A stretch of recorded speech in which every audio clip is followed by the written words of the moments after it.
സ്നേഹവന്ദനങ്ങൾ പ്രിയമുള്ളവരെ, എൻ്റെ കഥയുടെ ഒരു പുതിയ എപ്പിസോഡിലേക്ക് എല്ലാ മാന്യപ്രേക്ഷകരെയും സ്വാഗതം ചെയ്യുകയാണ്. നല്ല ഒരു ദിവസം, അനുഗ്രഹിക്കപ്പെട്ട ഒരു ജീവിതാനുഭവം നമ്മൾ പിന്നെയും കേൾക്കാൻ പോവുകയാണ്. വളരെ പ്രാർത്ഥനയോടുകൂടി നമുക്ക് ദൈവസന്നിധിയിലായിരിക്കാം. നമ്മളോടൊപ്പം കാനഡയിൽ നിന്ന് പ്രിയപ്പെട്ട അജേഷ് പാസ്റ്റർ ജോയിൻ ചെയ്തിട്ടുണ്ട്. വളരെ നല്ലൊരു ജീവിതാനുഭവമാണ്. നമ്മൾ ആ ഒരു സെഷനിലേക്ക് കടക്കുന്നതിന് മുമ്പ് ചുരുക്കമായിട്ടൊന്ന് പ്രാർത്ഥിക്കാം. ഈ ശുശ്രൂഷ നമുക്കെല്ലാവർക്കും വലിയ അനുഗ്രഹത്തിന് കാരണമായി തീരണം. ലോകത്തിൻ്റെ വിവിധ ഭാഗത്തു നിന്ന് അറ്റൻഡ് ചെയ്യുന്ന ഓരോ ദൈവമക്കളെ കർത്താവ് സഹായിക്കുകയും അനുഗ്രഹിക്കുകയും ചെയ്യണം. അതിനുവേണ്ടി ചേർന്നൊന്ന് പ്രാർത്ഥിക്കാം. പരിശുദ്ധ പിതാവേ, അനുഗ്രഹീതമാകുന്ന ഈ നല്ല സമയത്തിനായി ഞങ്ങൾ അങ്ങ് സ്തുതിക്കുന്നു. തിരുസന്നിധിയിലേക്ക് ഞങ്ങൾ അടുത്ത് വരുന്നു. പ്രത്യേകമായി പ്രിയ അജേഷ് പാസ്റ്ററിനായി സ്തോത്രം ചെയ്ത് ഞങ്ങൾ പ്രാർത്ഥിക്കുന്നു. കർത്താവേ, നിൻ്റെ ദാസൻ്റെ ജീവിതാനുഭവങ്ങൾ ഇന്ന് ഞങ്ങൾക്ക് വലിയ അനുഗ്രഹത്തിന് കാരണമായി തീരാൻ പോകുന്നത് കൊണ്ട് സ്തോത്രം. മുറ്റുമായി സമർപ്പിക്കുകയാണപ്പാ. വിവിധ ഭാഗത്തു നിന്ന് ഈ വീഡിയോ കാണുന്ന ഓരോ മക്കളെ നീ അനുഗ്രഹിക്കണം. അവരുടെയൊക്കെ ജീവിതത്തിൽ കർത്താവ് വിടുതലും സൗഖ്യവും ആശ്വാസവും അനുഗ്രഹവുമായി ഈ ശുശ്രൂഷ അവിടുന്ന് മാറ്റണം. അങ്ങനെ ചെയ്യാൻ അവിടുന്ന് വിശ്വസ്തനാകിയാൽ സ്തോത്രം. അപ്പോൾ ഞങ്ങളുടെ കുറവശങ്ങളെ ക്ഷമിക്കണം. ദൈവമഹത്വം ഞങ്ങളിലൂടെ വെളിപ്പെടണം. സിസ്റ്റർ നെറ്റ്വർക്കെല്ലാം കരങ്ങളിലേക്ക് ഏൽപ്പിക്കുന്നു. പ്രാർത്ഥിച്ച് ആരംഭിക്കുന്ന ഈ സമയം മുതൽ ആശീർവാദ പ്രാർത്ഥന വരെ പ്രത്യേക കൃപയുണ്ടാകണം. അവിടുന്ന് അങ്ങനെ ചെയ്യാൻ പോകുന്ന കൃപയ്ക്കായി സ്തോത്രം. സകലമാന മുഖത്തോടത്തെ കർപ്പിക്കുന്നു. യേശു മൂലം താഴ്മയായി ചോദിക്കുന്നു, കേൾക്കുമാറാകണമേ. അമേൻ, അമേൻ, അമേൻ. ഞാൻ ആരംഭത്തിൽ ഓർപ്പിച്ചതുപോലെ വളരെ അനുഗ്രഹിക്കപ്പെട്ട ഒരു ജീവിതാനുഭവമാണ് നമ്മൾ കേൾക്കാൻ പോകുന്നത്. നമ്മളോടൊപ്പം പ്രിയപ്പെട്ട അജേഷ് പാസ്റ്റർ, അജേഷ് മാങ്കുളം, കാനഡയിൽ നിന്നാണ് പാസ്റ്റർ ജോയിൻ ചെയ്തിരിക്കുന്നത്. വളരെ സ്നേഹത്തോടുകൂടെ ആദരവോടുകൂടെ പ്രിയപ്പെട്ട പാസ്റ്ററെ ഈ സെഷനിലേക്ക് വെൽക്കം ചെയ്യുകയാണ്. Welcome pastor. Praise lord. ഒത്തിരി സന്തോഷമുണ്ട് പാസ്റ്ററെ ഇങ്ങനൊരു സമയം നമുക്ക് വേണ്ടി അനുവദിച്ച് നൽകിയതിൽ. ഞാൻ പാസ്റ്ററുടെ ജീവിതാനുഭവം ചുരുക്കമായിട്ടൊന്ന് കേട്ടു. അതായത് പാസ്റ്റർ വൈഫ് വന്ന് നമുക്ക് നല്ലൊരു സാക്ഷ്യം പറഞ്ഞിരുന്നു. ആ സാക്ഷ്യമൊക്കെ പറഞ്ഞു കഴിഞ്ഞാൽ നമ്മൾ കൂടുതൽ പരിചയപ്പെട്ടത് അന്ന് പാസ്റ്റർ അനുഭവം കേട്ടു. അന്ന് മുതൽ ഞാൻ എക്സൈറ്റഡ് ആണ് പാസ്റ്ററുടെ ഫുൾ അനുഭവങ്ങൾ കേൾക്കാൻ വേണ്ടി. ദൈവത്തിന് സ്തോത്രം. നമ്മൾ ഈ റെക്കോർഡ് ചെയ്യുമ്പോൾ അവിടെ ഒത്തിരി ലേറ്റ് നൈറ്റ് ആയി അല്ലേ? അതെ, ഏകദേശം 12 മണിയോട് അടുപ്പിച്ചായി. ദൈവത്തിന് സ്തോത്രം. ഉറക്കളച്ചാണ് പാസ്റ്റർ നമുക്ക് വേണ്ടി ശുശ്രൂഷിക്കുന്നത്. ദൈവത്തിന് സ്തോത്രം. ഒരു വലിയ ടൈം വ്യത്യാസമുണ്ടല്ലോ. പാസ്റ്ററെ, മാങ്കുളം എന്ന് പറയുമ്പോൾ ജനിച്ചു വളർന്ന സ്ഥലമാണോ അതോ? ഞാൻ ജനിച്ചു വളർന്ന സ്ഥലമാണ്. ഇടുക്കി ജില്ലയിലെ ഒരു സ്ഥലമാണ്. ഞാൻ രാജകുമാരി എന്ന് പറഞ്ഞൊരു സ്ഥലത്താണ് ജനിക്കുന്നത്. എന്നാൽ വളർന്നത് മുഴുവൻ മാങ്കുളത്താണ്. ഓ, അത് ശരി. ഈ രാജകുമാരി മാങ്കുളവും ഒക്കെ അടുത്ത സ്ഥലങ്ങളാണോ? ഏകദേശം ഒരു 60 കിലോമീറ്റർ വ്യത്യാസം ദൂരമുണ്ട്. ഓക്കെ. രാജകുമാരിയൊക്കെ കേട്ടിട്ടുണ്ട്, കാരണം നല്ല ഹൈ റേഞ്ച് അല്ലേ, വലിയ മലകൾ. High range. ഓ, ദൈവത്തിന്റെ സ്തോത്രം. അപ്പൊ അങ്ങനെ ഇടുക്കിയിലെ രാജകുമാരിയിൽ നിന്ന് പാസ്റ്ററുടെ ജീവിതാനുഭവങ്ങൾ. രാജകുമാരി ജനിച്ചു, മാങ്കുളമാണ് ഞാൻ വളർന്നത് മുഴുവൻ. മാങ്കുളം എന്ന് പറയുന്ന ഗ്രാമത്തിലെ വളർന്നു. ശരി. കാനഡയിൽ ഇപ്പൊ എവിടെയാ പാസ്റ്ററെ? കാനഡയിൽ ഞങ്ങള് നോർത്ത് യോർക്കില് ക്ലാൻസ്മാൻ എന്ന് പറഞ്ഞൊരു സ്ഥലത്താണുള്ളത്. North York. Okay. Malayali presence ഉള്ള ഒരു സ്ഥലമാണോ അവിടെ, ആ ഏരിയ ഒക്കെ? അതെ. അന്നല്ലേ ചർച്ചുകളും ഒരുപാട് ചർച്ചകളും പ്രവർത്തനങ്ങളും ഒക്കെ ഉള്ള സ്ഥലമാണ്. ഞങ്ങൾ എയർപോർട്ടിൽ നിന്ന് അധികം ദൂരമല്ല. ഏകദേശം ഒരു 25-30 മിനിറ്റോളം വരത്തുള്ളൂ ടൊറന്റോ പിയേഴ്സൺ എയർപോർട്ടിൽ നിന്ന്. ഓക്കെ. ഫസ്റ്റ് ഇപ്പം നമുക്ക് മാങ്കുളത്താണ് വളർന്നതെന്നൊക്കെ പറഞ്ഞു. പരിചയപ്പെടാൻ വേണ്ടി മാതാപിതാക്കളെക്കുറിച്ചും കുടുംബത്തെക്കുറിച്ചും വീട്ടുകാര്യങ്ങളെക്കുറിച്ചൊക്കെ ഒന്ന് ചുരുക്കമായിട്ട് പറയുകയാണെങ്കിൽ ആളുകൾക്കൊരു ഇൻട്രഡക്ഷൻ ലഭിക്കുമല്ലോ. ഒന്ന് പറയാം. തീർച്ചയായിട്ടും. എനിക്ക് പിതാവും മാതാവും ഒരു സഹോദരനുമാണുള്ളത്, ഒരു അനിയൻ. പപ്പയാണ് ആദ്യമായിട്ട് വിശ്വാസത്തിലേക്ക് വരുന്നത്. ഞങ്ങള് രണ്ടുപേരും വിശ്വാസത്തിൽ തന്നെ ജനിച്ച് വളർത്തപ്പെട്ടവരാണ്. എൻ്റെ അനുജൻ ഇന്ന് ഒരു സിവിൽ എഞ്ചിനീയർ ആയിട്ട് ദുബായിയുടെ പ്രദേശത്ത് ജോലി ചെയ്യുന്നു. അവിവാഹിതനാണ്. ഞാൻ എൻ്റെ ഭാര്യ പ്രിയ സാക്ഷി ഒരിക്കൽ ആസാദി തന്നെ പറഞ്ഞിരുന്നു, ഞങ്ങൾ രണ്ടുപേരും ഇപ്പോൾ കാനഡ പ്രദേശത്തായിരിക്കുന്നു. ശരി. വിശ്വാസത്തിലേക്ക് പപ്പയാണ് ആദ്യം വരുന്നതെന്ന് പറയുമ്പോൾ അത് ഒരു ഹൈന്ദവ പശ്ചാത്തലമൊക്കെ ആയിരുന്നു. അതെ. ഒരു ഹൈന്ദവ പശ്ചാത്തലത്തിൽ നിന്നാണ് പിതാവ് ആദ്യമായിട്ട് ഈ രക്ഷയുടെ അനുഭവത്തിലേക്ക് വരുന്നത്. ആ വിധത്തിലൊരു സെക്കൻഡ് ജനറേഷൻ വിശ്വാസിയാണെന്ന് പറയാം.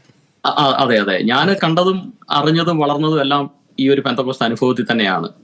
എൻ്റെ ഓർമ്മകളിൽ മുഴുവൻ ഈ പെന്തക്കോസ്തിന്റെ അനുഭവങ്ങളും അന്നത്തെ ആരാധനകളും സാഹചര്യങ്ങളും ഒക്കെയാണ് ഇപ്പോഴും ഉള്ളത്. മറ്റൊരു മാർഗത്തെക്കുറിച്ചോ അല്ലെങ്കിൽ മറ്റൊരു രീതിയിലേക്ക് പോകാൻ ദൈവകൃപയാൽ ഇടയായിട്ടില്ല. അതൊരു ഭാഗ്യമായിട്ട് തന്നെ കാണുന്നു. ദൈവത്തിന് സ്തോത്രം. അതും ഒരു പ്രത്യേക അനുഭവമാണ് പാസ്റ്ററെ. അപ്പം നമുക്ക് പപ്പ ആദ്യം വിശ്വാസത്തിൽ വന്നതെന്ന് പറയുമ്പോൾ പപ്പായുടെയും മമ്മിയുടെയും അനുഭവങ്ങളിൽ നിന്ന് വേണമല്ലോ നമുക്ക് തുടങ്ങാൻ, അല്ലേ? കാരണം അതുകൂടെ പ്രേക്ഷകർ കേൾക്കണമല്ലോ. തീർച്ചയായിട്ടും അപ്പോൾ അതുകൊണ്ട് അല്പമായിട്ട് ഞാൻ അവിടെ നിന്ന് തുടങ്ങാൻ ആഗ്രഹിക്കുന്നു. ശരി, അതുകൊണ്ട് ചെറിയ പ്രായം മുതലല്ല, സാധാരണ നമ്മൾ നമ്മുടെ ഗസ്റ്റിനോട് പറഞ്ഞത് ചെറിയ പ്രായം മുതലുള്ള അനുഭവം പറയുന്ന അങ്ങ് പപ്പായുടെയും മമ്മിയുടെയും അനുഭവം മുതലേ പറഞ്ഞു തുടങ്ങാം കേട്ടോ. സമയം ഇനി ഒട്ടും ഞാൻ ചോദിച്ച് നഷ്ടപ്പെടുത്തുന്നില്ല, കാരണം എനിക്കറിയാം അവിടെ ഒത്തിരി ലേറ്റ് ആണെന്ന്. പാസ്റ്റർക്ക് വേഗത്തിൽ അനുഭവങ്ങൾ പറയാം, ഞങ്ങളെല്ലാം കേൾക്കാൻ റെഡിയാണ്. കണ്ടിന്യൂ ചെയ്യുക. ആമേൻ. ദൈവനാമത്തിന് മഹത്വം ഉണ്ടായിരിക്കട്ടെ. ഈ പ്ലാറ്റ്ഫോമിൽ എന്നെ കേൾക്കുന്ന എല്ലാവരെയും ക്രിസ്തുയേശുവിന്റെ നാമത്തിൽ ഞാൻ വന്ദനം ചെയ്യുന്നു. എൻ്റെ സ്നേഹവന്ദനത്തെ പ്രാരംഭമായി അറിയിക്കുകയാണ്. 1 യോഹന്നാൻ 1-ാം അധ്യായം അതിൻ്റെ 3-ാം വാക്യത്തിൽ യേശുവിന്റെ മാറോട് ചേർന്നിരുന്ന യോഹന്നാൻ പറയുന്ന ഒരു വാക്ക് ഇങ്ങനെയാണ്: ഞങ്ങൾ കണ്ടും കേട്ടുമുള്ളത് നിങ്ങൾക്ക് ഞങ്ങളോട് കൂട്ടായ്മ ഉണ്ടാകേണ്ടതിന് നിങ്ങളോടും അറിയിക്കുന്നു. ഞങ്ങളുടെ കൂട്ടായ്മയോ പിതാവിനോടും അവന്റെ പുത്രനായ ക്രിസ്തുവിനോടും ആകുന്നു. അങ്ങനെയെങ്കിൽ എൻ്റെ ജീവിതത്തിന്റെ കുഞ്ഞുനാളുകളിൽ മുതൽ ഞാൻ കേട്ടത്, ക്രിസ്തുവിൽ ഞാൻ അനുഭവിച്ചത്, പരിശുദ്ധാത്മാവിനോട് ചേർന്നുള്ള എൻ്റെ യാത്രയിൽ പരിശുദ്ധാത്മാവിന്റെ ജീവിതത്തിന്റെ അകത്ത് പകർന്നു നൽകിയത്, ഇന്ന് ഈ ശബ്ദം കേൾക്കുന്ന എല്ലാ പ്രിയപ്പെട്ടവരെയും ജീവിതത്തിന്റെ അകത്ത് ഒരു അനുഗ്രഹത്തിനും വിടുതലിനുമായി ഞാൻ അറിയിക്കുകയാണ്. പ്രാരംഭത്തിൽ തന്നെ ഞാൻ പറയട്ടെ, അപ്പോസ്തലപ്രവൃത്തി 28-ാം അധ്യായത്തിന്റെ 22-ൽ പൗലോസിനോട് ആളുകൾ വന്നിട്ട് ചോദിക്കുന്ന ഒരു ചോദ്യമുണ്ട്. ആ ചോദ്യം ഇങ്ങനെയാണ്: എങ്കിലും ഈ മതഭേദത്തിന് എല്ലായിടത്തും എതിര് പറയുന്നു, അതുകൊണ്ട് നിന്റെ മതം ഇന്നതെന്ന് കേൾപ്പാൻ ഞങ്ങൾക്ക് ആഗ്രഹമുണ്ട്. എന്നാൽ അവരോടായിട്ട് പൗലോസ് പറയുന്ന ഒരു മറുപടി അപ്പോസ്തലപ്രവൃത്തി 24-ാം അധ്യായത്തിന്റെ 14-ാം വാക്യത്തിൽ രേഖപ്പെടുത്തിയിട്ടുണ്ട്. പൗലോസ് ഇങ്ങനെയാ പറയുന്നത്: അതെ, മതഭേദം എന്ന് ഇവർ പറയുന്ന മാർഗം. അങ്ങനെയെങ്കിൽ ഇന്ന് ഈ പ്ലാറ്റ്ഫോമിൽ ഞാൻ ഇരിക്കുമ്പോഴും ഞാനൊരു മതത്തിന്റെ വക്താവായിട്ടല്ല ഇരിക്കുന്നത്. ഞാൻ കൾച്ചറലി ഞാനൊരു ഹിന്ദുവാണ്, പക്ഷെ വിശ്വാസത്തിൽ ഞാൻ വളർത്തപ്പെട്ടതെല്ലാം എന്താ പറയുന്നത്, ഒരു പെന്തക്കോസ് അനുഭവത്തിൽ ക്രിസ്തീയ വിശ്വാസത്തിലാണ് വളർത്തപ്പെട്ടത്. അപ്പൊ ഇതൊരു മതമല്ല, ഇതൊരു മാർഗമാണ്. മതഭേദം എന്ന് പറയുന്നുവെങ്കിൽ ഇതൊരു മാർഗമാണ്. ഞാൻ തന്നെ വഴിയും സത്യവും ജീവനും ആകുന്നു എന്ന് പറഞ്ഞ യേശുവിന്റെ ഒരു മാർഗമാണ്. അതുകൊണ്ട് തുടർന്നുള്ള നിമിഷങ്ങൾ ഞാൻ എൻ്റെ ജീവിത അനുഭവത്തിൽ നിന്നും ദൈവജനത്തിൽ നിന്നൊക്കെ സംസാരിക്കുമ്പോൾ ഇത് കേൾക്കുന്ന നിങ്ങളുടെ ജീവിതത്തിന്റെ അകത്ത് അത് വലിയൊരു അനുഗ്രഹമായി തീരട്ടെ, അതൊരാശ്വാസമായി തീരട്ടെ എന്ന് ഞാൻ പ്രാർത്ഥിക്കുകയാണ്. സങ്കീർത്തനം 107:20 ബൈബിൾ ഇങ്ങനെയാണ് പറയുന്നത്: അവൻ തന്റെ വചനത്തെ അയച്ചവരെ സൗഖ്യമാക്കി, അവരുടെ കുഴികളിൽ നിന്ന് അവരെ വിടുവിച്ചു. അങ്ങനെയെങ്കിൽ ഇന്ന് ഈ പ്ലാറ്റ്ഫോമിൽ നിങ്ങൾ കേൾക്കുന്ന വചനവും നിങ്ങളുടെ ജീവിതത്തിന്റെ അകത്ത് നിശ്ചയമായിട്ടും ഒരു വിടുതലിനെ നൽകാൻ അതേ മതിയായതാണ്. കാരണം വചനത്തിന്റെ പിന്നിൽ വ്യാപരിക്കുന്നത് വലിയൊരു ദൈവശക്തിയാണ്. ആ ദൈവശക്തിയാണ് എൻ്റെയും എൻ്റെ മാതാപിതാക്കളുടെയും ഒക്കെ ജീവിതത്തിന്റെ അകത്ത് വലിയ മാറ്റങ്ങളെ കൊണ്ടുവന്നത്. അതെ, എൻ്റെ പിതാവാണ് ആദ്യമായിട്ട് ഈ ക്രിസ്തീയ അനുഭവത്തിലേക്ക് വരുന്നത്. ഞാൻ അതിൻ്റെ ആ കാര്യങ്ങളൊക്കെ ഒന്ന് പറഞ്ഞ് തുടങ്ങാൻ ഇങ്ങനെ താല്പര്യപ്പെടുകയാണ്. ഞങ്ങൾ ചെങ്ങന്നൂര് അടുത്ത് ആറന്മുള എന്ന് പറയുന്ന ഒരു സ്ഥലമുണ്ട്. ആറന്മുള എന്ന് പറയുന്നത് അവിടെയാണ് എൻ്റെ പിതാവിന്റെ സ്വദേശം എന്ന് പറയുന്നത്. അവിടെ നിന്ന് ഹൈറേഞ്ചിലേക്ക് ബൈസൺമാലി എന്ന് പറയുന്ന സ്ഥലത്തേക്ക് കുടിയേറിയവരാണ് എൻ്റെ പപ്പയും വല്യച്ഛനും അവരെല്ലാവരും.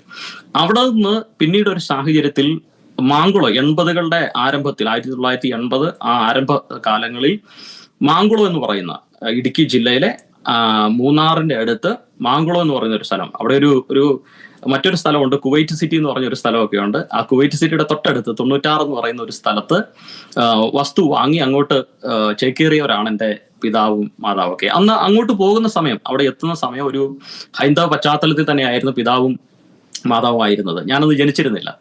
അങ്ങനെ ചെല്ലുമ്പോൾ അന്ന് വീടുകളിൽ അവിടെ എല്ലാം കുടിയേറ്റക്കാരാണ്. അവിടെ എല്ലാം പുതിയതായിട്ട് വീട് വെച്ച് വന്ന പല സ്ഥലങ്ങളിൽ നിന്ന് കുടിയേറിയ ആളുകളാണ്. അങ്ങനെ ഇരിക്കുമ്പോൾ നമ്മൾ ചെന്ന് താമസിക്കുന്നത് പള്ളിയമ്പിക്കുന്നേൽ അപ്പച്ചൻ തോമസ് എന്ന് പറയുന്ന ഒരു വിശ്വാസിയായ ഒരു ദൈവദാസന്റെ ഭവനത്തിലാണ് ഞങ്ങൾ താമസിക്കുന്നത്. അവിടെ താമസിച്ചുകൊണ്ട് പപ്പയും അമ്മയും ഒരു ചെറിയ ഷെഡ് കെട്ടുകയാണ്. എന്ന് പറഞ്ഞാൽ അവിടെ താമസിക്കാൻ പാകത്തിന് നമുക്കൊരു വീടിന്റെ ക്രമീകരണങ്ങൾ ചെയ്യുകയാണ്. അപ്പോൾ ഈ ഭവനം നമ്മളെ ഭയങ്കര സ്നേഹത്തോടെയാണ് കൈക്കൊള്ളുന്നത്. അങ്ങനെയാണ് ഒരു ദൈവമക്കളുടെ സ്നേഹം എന്താണ് എന്നും ദൈവസ്നേഹം എന്താണെന്നും എൻ്റെ മാതാവും പിതാവും തിരിച്ചറിയുന്നത് അങ്ങനെയാണ്. ഞാൻ എൻ്റെ അമ്മയോട് ചോദിച്ചിട്ടുണ്ട്, എങ്ങനെയാണ് ഈ രക്ഷയുടെ അനുഭവത്തിലേക്ക് വരുന്നത്? അപ്പോൾ അമ്മ പറയാറുണ്ട്, ആദ്യ കാലഘട്ടങ്ങളിൽ കണ്ട ആ ദൈവസ്നേഹം, അവരുടെ ഇടപെടലുകൾ, ഇതൊക്കെയാണ് ഞങ്ങളെ ആ വിശ്വാസത്തിലേക്ക് അല്ലെങ്കിൽ ഇങ്ങനെ ഒരു അനുഭവത്തിലേക്ക്, കാരണം മറ്റൊരു സ്ഥലത്തും കണ്ടിട്ടില്ലാത്തൊരു സ്നേഹം, ഒരു ക്രിസ്തുവിന്റെ സ്നേഹം അവരവിടെ കാണുകയാണ്.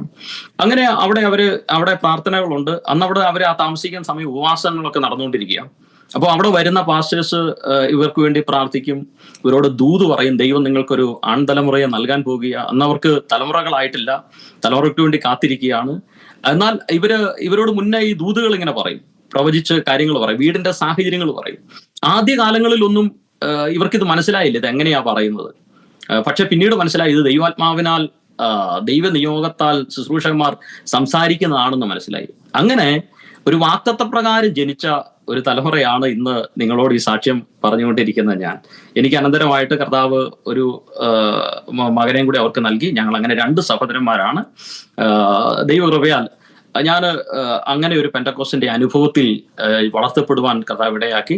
ഞങ്ങളുടെ കുഞ്ഞു കാലഘട്ടങ്ങളിൽ, എൻ്റെ യൗവന പ്രായത്തിലൊക്കെ വലിയൊരു ഉണർവ് പെന്തക്കോസ്തിന്റെ അകത്ത് സംഭവിച്ചുകൊണ്ടിരുന്ന ഒരു കാലഘട്ടത്തിന്റെ അകത്താണ് ഞാൻ വളർന്നു വരുന്നത്.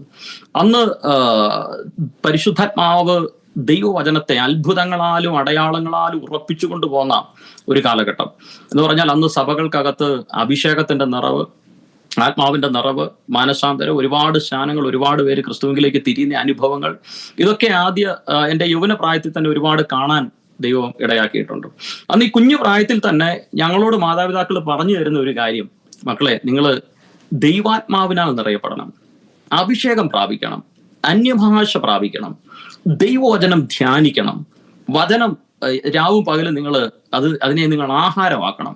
ഇതൊക്കെയാണ് ഞങ്ങളുടെ കുഞ്ഞിലെ തൊട്ട് ഞങ്ങളോട് മാതാപിതാക്കൾ പറഞ്ഞു തന്നുകൊണ്ടിരുന്നത്. എന്നോട് മാത്രമല്ല, എൻ്റെ അനിയനോട് മാത്രമല്ല, ഞങ്ങളുടെ സഭയിലുള്ള എല്ലാ കുഞ്ഞുങ്ങളോടും അവരുടെ മാതാപിതാക്കളും പാസ്റ്റേഴ്സൊക്കെ പറഞ്ഞു കൊടുത്തുകൊണ്ടിരുന്ന ഒരു കാര്യം, മക്കളെ, നിങ്ങൾ അഭിഷേകം പ്രാപിക്കണം, ആത്മനിറവ് പ്രാപിക്കണം.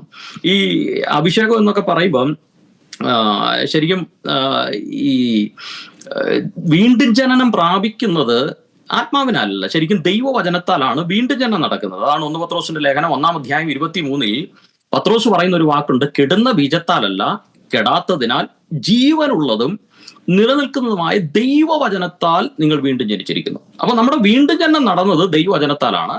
പക്ഷെ ആ വീണ്ടും ജനനത്തിലേക്ക് നമ്മെ നയിച്ചത് പരിശുദ്ധാത്മാവിന്റെ പ്രവൃത്തിയാണ്. അപ്പോൾ ഈ പരിശുദ്ധാത്മാവിന്റെ ഒരു നിറവ് നമ്മുടെ ജീവിതത്തിന്റെ അകത്ത് വളരെ അത്യന്താപേക്ഷികമായ ഒന്നാണ്. അപ്പോൾ ആ കാലങ്ങളിൽ തന്നെ, യൗവനത്തിൽ തന്നെ ഞങ്ങളുടെ ഉള്ളിൽ മാതാപിതാക്കൾ പകർന്ന ഒരു വിത്ത് ഈ അഭിഷേകം പ്രാപിക്കണം, ആത്മനിറവ് പ്രാപിക്കണം. ഞാൻ അവിടെ നിന്നുകൊണ്ട് ഒരു കാര്യം കൂടെ ഇങ്ങനെ പറയാൻ താല്പര്യപ്പെടുകയാണ്. ഈ ശിഷ്യന്മാർ യേശുവിന്റെ കൂടെ നടന്നവരാണ്. പത്രോസും യാക്കോബും യോഹന്നാൻ ഇവരെല്ലാം യേശുവിന്റെ കൂടെ നടന്നവരാണ്. അവരെല്ലാം യേശുവിൽ വിശ്വസിച്ചവരാണ്. പക്ഷെ അപ്പോസ്തലപ്രവൃത്തി 1-ാം അധ്യായത്തിന്റെ 13 വരുമ്പോൾ അവിടെ പറയുന്നു, ഈ ശിഷ്യന്മാരെല്ലാം പരിശുദ്ധാത്മാവിന്റെ ഒരു നിറവിന് വേണ്ടി മാളിക മുറിക്കകത്ത് അവർ കാത്തിരിക്കുവാനായിട്ട് ഇടയായി തീർന്നു. ഇനി വചനം നമ്മൾ ചിന്തിക്കുമ്പോൾ നമുക്കറിയാം, ലൂക്കോസിന്റെ സുവിശേഷത്തിലേക്ക് വരുമ്പോൾ അവിടെ 1-ാം അധ്യായത്തിന്റെ 35 മറിയുടെ അടുക്കൽ, യേശുവിന്റെ അമ്മയായ മറിയുടെ അടുക്കൽ ദൂതൻ വന്നിട്ട് പറയുന്ന ഒരു വാക്കുണ്ട്, പരിശുദ്ധാത്മാവ് നിന്റെ മേൽ വരും, അത്യുന്നതന്റെ ശക്തി നിന്റെ മേൽ നിഴലിടും. അത് എന്നിട്ട് പറയണം, ആകയാൽ ഉത്ഭവിക്കുന്ന വിശുദ്ധ പ്രജ ദൈവപുത്രൻ എന്ന് വിളിക്കപ്പെടും. അപ്പോൾ മറിയ പരിശുദ്ധാത്മാവിന്റെ നിറവും പരിശുദ്ധാത്മാവിന്റെ ശക്തി മറിയുടെ മേൽ നിഴലിട്ടതാണ്. പക്ഷേ അപ്പോസ്തലപ്രവൃത്തി 1-ാം അധ്യായത്തിന്റെ 13 ഈ മാളിക മുറിക്കകത്ത് ശിഷ്യന്മാരുടെ കൂടെ അവിടെ പറയുകയാണ്, അവിടെ അവരെല്ലാവരും സ്ത്രീകളോടും യേശുവിന്റെ അമ്മയായ മറിയോടും അവന്റെ സഹോദരന്മാരോടും കൂടെ ഒരുമനപ്പെട്ട് പ്രാർത്ഥന കഴിച്ചു പോന്നു. അപ്പോൾ അതിന്റെ അർത്ഥം ഈ ആത്മനിറവും മാനസാന്തരത്തിന്റെ അല്ലെങ്കിൽ വിശ്വാസത്തിന്റെ അനുഭവം ഇത് രണ്ടും വ്യത്യസ്തമാണെന്നുള്ളതാണ്. അതിന്റെ ഒരു തെളിവും കൂടെ ഞാൻ എൻ്റെ സാക്ഷ്യത്തിലേക്ക് കടക്കാം. ഒരു സുവിശേഷകൻ എന്ന നിലയിൽ ഇതൊന്ന് പറയണമെന്ന് എനിക്ക് തോന്നി. അതുകൊണ്ടാണ് അപ്പോസ്തലപ്രവൃത്തി 8-ാം അധ്യായത്തിന്റെ 12 നമുക്കറിയാം, അവിടെ ശമര്യർ ദൈവവചനം കൈക്കൊള്ളുന്നുണ്ട്. ആ ശമര്യർ ദൈവവചനം കൈക്കൊണ്ടു, യേശുക്രിസ്തുവിന്റെ നാമത്തെക്കുറിച്ചുള്ള സുവിശേഷം കേട്ടു, അവരെല്ലാവരും സ്നാനപ്പെട്ടു. അപ്പോൾ അവർക്കൊരു മാനസാന്തരം വന്നു, അവർ വചനം സ്വീകരിച്ചാണ്.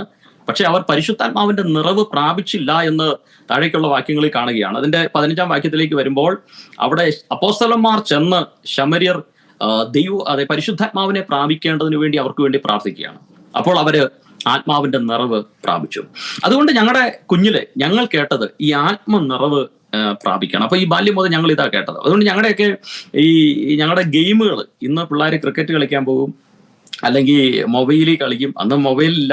പിന്നെ ഞങ്ങളുടെ ഗെയിം എന്ന് പറഞ്ഞാൽ ഞങ്ങൾ കൂടുമ്പോൾ വചനം വായിക്കും, ആരാധിക്കും, പ്രാർത്ഥിക്കും. ഇത് ഞങ്ങൾ ഞായറാഴ്ച സഭയിൽ കാണുന്നതാണ്. ഇതിനെ ഒന്ന് എന്ത് ചെയ്യും? ഇമിറ്റേറ്റ് ചെയ്യും. ഇതാണ് ഞങ്ങളുടെ എല്ലാം ഗെയിമുകൾ. പ്രസംഗിക്കും. അന്നത്തെ കാലത്ത് കൺവെൻഷൻ പ്രസംഗങ്ങളൊക്കെ കേട്ടിട്ട് അതുപോലെ വന്ന് അതിനെ റിപ്പീറ്റ് ചെയ്യും. ഇതൊക്കെയായിരുന്നു ഞങ്ങളുടെ ഗെയിമുകൾ. അങ്ങനെയാണ് വളർന്നു വന്നുകൊണ്ടിരുന്നത്. വളർന്നു വന്ന സാഹചര്യം അതാണ്. ആ കാലഘട്ടത്തിൽ ഞങ്ങളുടെ അവിടെ ഇന്നത്തെ നിലവാരത്തിൽ ലോകപ്രസിദ്ധനായി അറിയപ്പെടുന്നതല്ല, എന്നാൽ ക്രിസ്തുവിൽ അറിയപ്പെട്ട ഒരു അഭിഷക്തനുണ്ടായിരുന്നു. കുട്ടപ്പൻ എന്നാണ് പാസ്റ്റർ പേര്. താനൊരു ആദിവാസി വിഭാഗത്തിൽ നിന്ന് കർത്താവിനെ അറിഞ്ഞ് ദൈവരാജ്യത്തിന് വേണ്ടി നിന്ന ഒരു അഭിഷക്തനാണ്. 2ാം ക്ലാസ് വിദ്യാഭ്യാസമുള്ളൂ, വായിക്കാൻ അറിയത്തില്ല. പക്ഷേ കർത്താവ് വളരെ അത്ഭുതങ്ങളാലും അടയാളങ്ങളാലും താൻ പറയുന്ന വചനത്തെ ഉറപ്പിക്കുന്നത് ഞാൻ എൻ്റെ യൗവന പ്രായത്തിൽ കണ്ടിട്ടുണ്ട്. ഞങ്ങളുടെ അടുത്തൊരു ഹൈന്ദവ പശ്ചാത്തലത്തിലുള്ള ഭയങ്കരമായി തീവ്രമായി വിശ്വസിക്കുന്ന പെന്തക്കോസ് മാർഗ്ഗക്കാരെ, പെന്തക്കോസ് വിശ്വാസികളെ എതിർത്തുകൊണ്ടിരുന്ന ഒരു ഭവനം ഉണ്ടായിരുന്നു. അവിടുത്തെ അച്ചായന്റെ പേര് കുഞ്ഞുമോൻ എന്നാണ്. ഈ അച്ചായൻ്റെ ഒരു വിഷയം ഉണ്ടായിരുന്നു. ഈ കൈ ഇങ്ങനെ ഇറങ്ങിപ്പോകും. ഇറങ്ങിപ്പോയിട്ട് ഈ തോലയിൽ ഇങ്ങനെ ഒരം തൂങ്ങിക്കിടക്കും. ഇത് എത്ര ചികിത്സിച്ചിട്ടും എത്ര പിടിച്ചിട്ടിട്ടും ഇത് കയറി വരുന്നില്ല. അങ്ങനെ ഇരിക്കെ ഒരു ദിവസം ഈ ദൈവദാസൻ ഈ സുവിശേഷമായി ഭവനത്തിൽ കടന്നു ചെന്നിട്ട് പറഞ്ഞു, യേശു നിങ്ങളെ സൗഖ്യമാക്കും. അപ്പോൾ അവിടുത്തെ അമ്മാമ്മ, ലളിത എന്നാണ് അമ്മമ്മയുടെ പേര്, ഇന്നും അമ്മാമ്മയുണ്ട്. ഇന്ന് നല്ലൊരു വിശ്വാസിയാണ്, തീവ്രമായ നിൽക്കുന്ന ഒരു വിശ്വാസിയാണ്. അമ്മാമ്മ പറഞ്ഞു, നിങ്ങളുടെ യേശു സൗഖ്യമാക്കുമെങ്കിൽ എൻ്റെ അച്ചായനെ സൗഖ്യമാക്കട്ടെ, അങ്ങനെയെങ്കിൽ ഞാൻ വിശ്വസിക്കാം. ഈ വിദ്യാഭ്യാസമില്ലാത്ത ഈ അഭിഷക്തൻ എണ്ണ പൂശി പ്രാർത്ഥിച്ചു. എന്താ സംഭവിച്ചെന്നറിയാം? പക്ഷേ അടുത്ത ക്ഷണം ഈ തൊലി സ്വയമേ ചലിച്ച് വന്ന സോക്കറ്റിൽ വന്ന് വീണു. അമ്മാവ പറഞ്ഞു സ്തോത്രം, ഒന്നും അറിയത്തില്ല. അമ്മാവ പറഞ്ഞു സ്തോത്രം പറഞ്ഞോളാൻ പറഞ്ഞു. എന്നിട്ട് അമ്മാവ പറഞ്ഞു ഒന്ന് ചെക്ക് ചെയ്ത് നോക്ക്. അദ്ദേഹം അവിടെ ഇരിക്കുന്ന വലിയ ഹാമർ, വലിയ കൂടമുണ്ട്, അതെടുത്ത് ഉയർത്തി നോക്കി, കോടാലി എടുത്ത് ഉയർത്തി നോക്കി, വെട്ടി നോക്കി, ഒരു കുഴപ്പമില്ല. അങ്ങനെയുള്ള അനുഭവങ്ങളാണ് ആദ്യ കാലങ്ങളിൽ ഞങ്ങൾ കണ്ടുകൊണ്ടിരിക്കുന്നത്. അവിടെ മറ്റൊരു വ്യക്തി, തങ്കപ്പൻ എന്ന് പറഞ്ഞൊരു സഹോദരനുണ്ട്. അദ്ദേഹം പത്രിപ്പൂ പറിക്കാൻ കാട്ടിൽ പോയി മരത്തിൽ നിന്ന് താഴെ പോയി ഇങ്ങനെ കുറച്ച് ദിവസങ്ങൾ അദ്ദേഹം അതിന്റെ താഴെ കിടന്നെന്ന് അവർ പറഞ്ഞു. ആരും കണ്ടില്ല. പിന്നീട് വിറക് പറക്കാൻ പോകുന്ന ആളുകളാണ് ഇദ്ദേഹത്തെ കാണുന്നത്. ഇദ്ദേഹത്തെ എടുത്തുകൊണ്ട് വന്ന് ഹോസ്പിറ്റലിൽ കൊണ്ടുപോയി അരയ്ക്ക് താഴേക്ക് തളർന്ന ഒരു അനുഭവത്തിൽ വന്നു. എഴുന്നേറ്റ് നടക്കാൻ പറ്റുന്നില്ല. അങ്ങനെ ഈ പാസ്റ്റർ ഇതറിഞ്ഞു. ഇദ്ദേഹം ചെന്ന് പ്രാർത്ഥിച്ചു. ഈ എഴുന്നേൽക്കത്തില്ലെന്ന് പറഞ്ഞ ആള് എഴുന്നേറ്റു. ഇന്ന് ട്രൈബൽ മിഷന്റെ പാസ്റ്റർ ഈ തങ്കപ്പൻ സഹോദരനാണ്. ഇന്ന് ഈ കുവൈറ്റ് സിറ്റിയിൽ ഇന്നും അദ്ദേഹം ജീവനോടെ ഇരിക്കുന്നു. പക്ഷേ ഈ കുട്ടപ്പൻ പാസ്റ്റർ ഇന്ന് നിത്യതയിൽ വിശ്രമിക്കുന്നു. അതുപോലെയുള്ള ഒരുപാട് അത്ഭുതങ്ങൾ, അടയാളങ്ങൾ, വീര്യപ്രവർത്തികൾ ആദ്യ കാലങ്ങളിൽ കണ്ടിട്ടുണ്ട്. അങ്ങനെ ഒരു വിശ്വാസം ഞങ്ങളുടെ ഉള്ളിൽ ആ പ്രാരംഭത്തിൽ തന്നെ അത് പകരപ്പെടുവാനായിട്ട് ഇടയായി തീർന്നു. പക്ഷെ ഇതൊക്കെയാണെങ്കിൽ തന്നെയും ഞാൻ ആഗ്രഹിക്കുന്നു, വാഞ്ചിക്കുന്നു, പക്ഷെ എനിക്ക് ആത്മനിർവ്വ് പ്രാപിക്കാൻ കഴിഞ്ഞില്ല. അഭിഷേകം പ്രാപിക്കാൻ എനിക്ക് അന്യഭാഷ അടയാളത്തോടുകൂടി ദൈവത്തെ സ്തുതിക്കാൻ എനിക്ക് അന്നൊന്നും കഴിഞ്ഞിരുന്നില്ല. അങ്ങനെ എൻ്റെ വിദ്യാഭ്യാസം കഴിഞ്ഞു. ഞാൻ രാജകുമാരി എൻ്റെ അമ്മയുടെ വീട്ടിൽ നിന്നാണ് 10ാം ക്ലാസ് വരെ പഠിക്കുന്നത്. അതിനുശേഷം എൻ്റെ +1 +2 മെഴുവേലി എന്ന് പറയുന്ന ഒരു സ്ഥലം, പത്തനംതിട്ടയിൽ മെഴുവേലി എന്ന് പറയുന്ന ഒരു സ്ഥലത്താണ് എൻ്റെ +1 +2 ഞാൻ പഠിക്കുന്നത്. അത് കഴിഞ്ഞിട്ട് ഞാൻ +2 കഴിഞ്ഞു. ഞാൻ സയൻസ് ഗ്രൂപ്പാണ് എടുത്തത്. എനിക്ക് നഴ്സിങ്ങിന് പോകണമെന്ന് ഭയങ്കര ആഗ്രഹമായിരുന്നു. അന്ന് നഴ്സിംഗ് ഭയങ്കര ഡിമാൻഡാണ്. പക്ഷേ എനിക്ക് സയൻസ്, അതിൻ്റെ അകത്ത് മാത്സ്, കെമിസ്ട്രി, ബയോളജി, ഫിസിക്സ്, ഇതിൻ്റെ അകത്ത് മാർക്ക് കറക്റ്റായിട്ട് അന്നത്തെ ഇതിൽ കിട്ടാതിരുന്നത് കൊണ്ട് എനിക്കന്ന് നഴ്സിങ്ങിന് പോകാൻ പറ്റിയില്ല. അങ്ങനെ ഇരിക്കുമ്പോൾ എൻ്റെ പിതാവ് പറഞ്ഞു, അങ്ങനെ ഇരിക്കുമ്പോൾ ഞങ്ങളുടെ ചർച്ചിൽ ഒരു ബ്രദർ നാഗാലാൻഡിൽ ഒരു സ്കൂളിൽ പഠിപ്പിക്കുന്നുണ്ട്. അദ്ദേഹം പറഞ്ഞു, ഒരു കാര്യം ചെയ്യും, ഇവനെ നാഗാലാൻഡിലേക്ക് വിട്, കുറച്ച് ഭാഷയൊക്കെ പഠിക്കട്ടെ, അതിനുശേഷം വന്ന് നഴ്സിങ്ങിന് ചേരാം. അങ്ങനെ 2007 ഞാൻ എൻ്റെ 17ാമത്തെ വയസ്സിൽ നാഗാലാൻഡിലേക്ക് പോവുകയാണ്. നാഗാലാൻഡിൽ മുക്കോച്ചങ് ഡിസ്ട്രിക്റ്റിൽ ചാന്തോങ്ങി എന്ന് പറയുന്ന ഒരു സ്ഥലത്ത് ഞാൻ എൻ്റെ 17ാമത്തെ വയസ്സിൽ ചെന്നു. ഇനി അവിടെ തൊട്ട് എൻ്റെ ജീവിതത്തിൻ്റെ അകത്ത് ദൈവം നടത്തുന്ന പലവിധമായ അനുഭവങ്ങളെ ഞാൻ കാണാനായിട്ടിടയായി തീർന്നു.